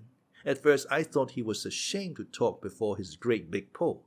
I sat staring at him and wondering why I couldn't say a word to him now. It must have been his wife that ruined him. You know, he threw me up to get married. She must have changed him like that. Mitya, how shameful it is. Oh, Mitya, I'm ashamed. I'm ashamed for all my life. Curse it. Curse it. Curse those 5 years. And again she burst into tears, but clung tight to Mitya's hand and did not let it go. Mitya, darling, stay. Don't go away. I want to say one word to you, she whispered, and suddenly raised her face to him. Listen, tell me who it is I love. I love one man here. Who is that man? That's what you must tell me. A smile lighted up her face that was swollen with weeping, and her eyes shone in the half-darkness. A falcon flew in, and my heart sank. Fool, that's the man you love. That was what my heart whispered to me at once. You came in and all grew bright. What's he afraid of, I wondered, for you were frightened. You couldn't speak. It's not them he's afraid of. Could you be frightened of anyone? It's me he's afraid of, I thought, only me. So Venya told you, you little stupid. How I called to Alyosha out of the window that I'd loved Mityenka for 1 hour, and that I was going now to love another. Mitya, how could I be such a fool as to think I could love anyone after you? Do you forgive me, Mitya? Do you forgive me or not? Do you love me? Do you love me? She jumped up and held him with both hands on his shoulders. Mitya, dumb with rapture, gazed into her eyes and her face and her smile, and suddenly clasped her tightly in his arms and kissed her passionately. You will forgive me for having tormented you. It was through spite I tormented you all. It was for spite I drove the old man out of his mind. Do you remember how you drank at my house one day and broke the wine glass? I remember that, and I broke the glass today and drank it to my vile heart. Mitya, my falcon, why don't you kiss me? He kissed me once, and now he draws back and looks and listens. Why listen to me? Kiss me hard. That's right. If you love, well then, love. I'll be your slave now, your slave for the rest of my life. It's sweet to be a slave. Kiss me, beat me, ill-treat me, do what you will with me, and I do deserve to suffer. Stay. Wait, afterwards I won't have that. She suddenly thrust him away. Go along, Mitya. I'll come and have some wine. I want to be drunk. I'm going to get drunk and dance. I must. She tore herself away from him and disappeared behind the curtain. Mitya followed like a drunken man. Yes, come what may, whatever may happen now, for 1 minute I'd give the whole world, he thought. Grushenka did, in fact, toss off a whole glass of champagne at one gulp, and became at once very tipsy. She sat down in the same chair as before, with a blissful smile on her face. Her cheeks were glowing, her lips were burning, her flashing eyes were moist. There was passionate appeal in her eyes. Even Kalganov felt a stir at the heart and went up to her. Did you feel how I kissed you when you were asleep just now? She said thickly. I'm drunk now, that's what it is. And aren't you drunk? And why isn't Mitya drinking? Why don't you drink, Mitya? I'm drunk, and you don't drink. I am drunk.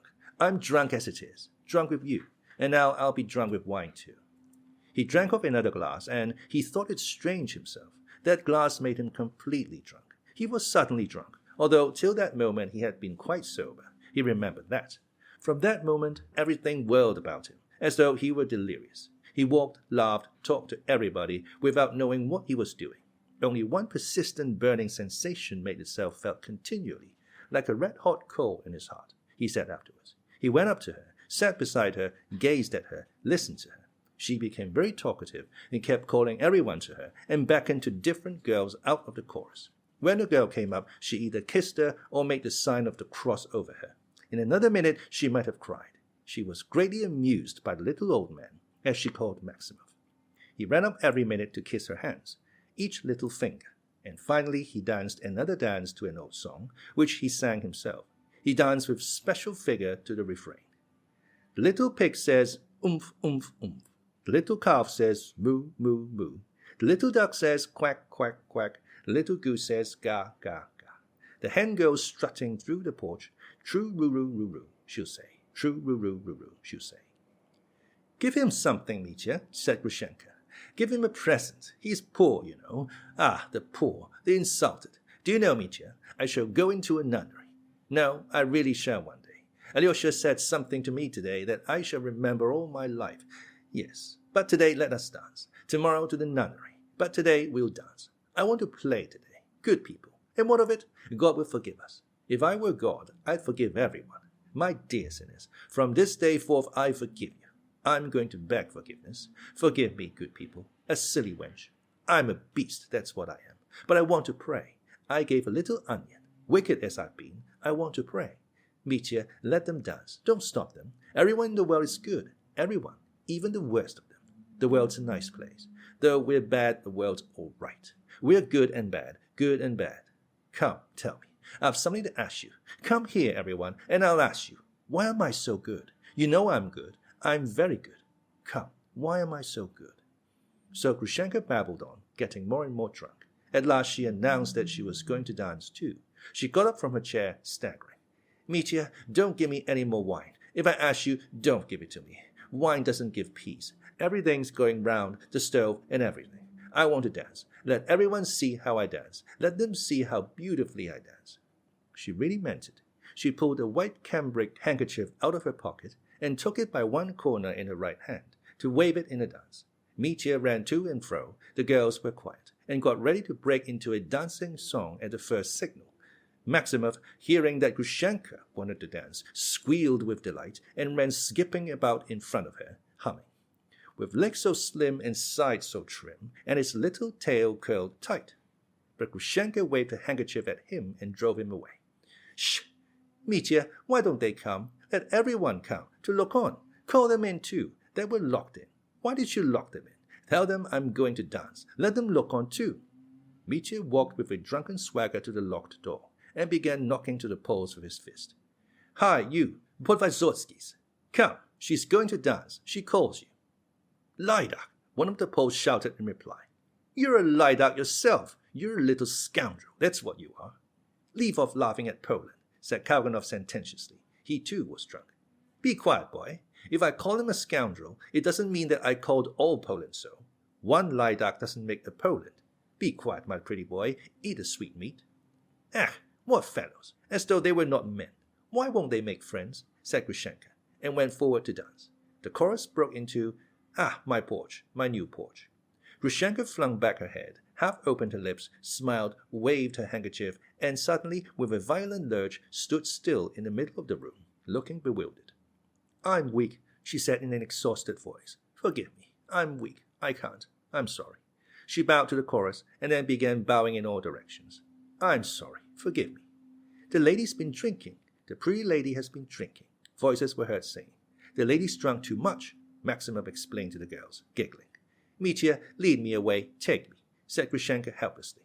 Mitya pounced on her, snatched her up in his arms, and carried the precious burden through the curtains. Well, now I'll go, thought Kalganov, and walked out of the blue room. He closed the two halves of the door after him. But the orgy in the larger room went on and grew louder and louder. Mitya laid Grushenka on the bed and kissed her on the lips. Don't touch me, she faltered in an imploring voice. Don't touch me, till I'm yours. I've told you I'm yours, but don't touch me. Spare me. With them here, with them close, you mustn't. He's here. It's nasty here. I'll obey you. I won't think of it. I worship you, muttered Mitya. Yes, it's nasty here. It's abominable. And still holding her in his arms, he sank on his knees by the bedside. I know. Though you're a brute, you're generous. Grushenka articulated with difficulty. It must be honorable. It shall be honorable for the future. And let us be honest. Let us be good. Not brutes, but good. Take me away. Take me far away. Do you hear? I don't want it to be here, but far, far away. Oh, yes, yes, it must be, said Mitya, pressing her in his arms. I'll take you and we'll fly away. Oh, I'd give my whole life for 1 year only to know about that blood. What blood? Asked Grushenka, bewildered. Nothing, muttered Mitya through his teeth. Grushenka, you wanted to be honest, but I'm a thief. But I've stolen money from Katya.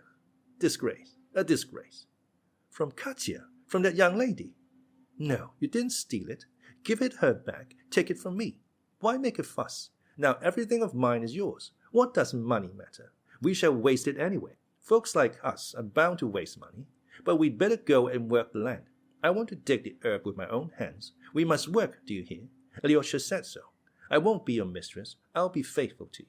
I'll be your slave. I'll work for you. We'll go to the young lady and bow down to her together so that she may forgive us, and then we'll go away. And if she won't forgive us, we'll go anyway. Take her money and love me. Don't love her. Don't love her anymore. If you love her, I shall strangle her. I'll put out both her eyes with a needle. I love you.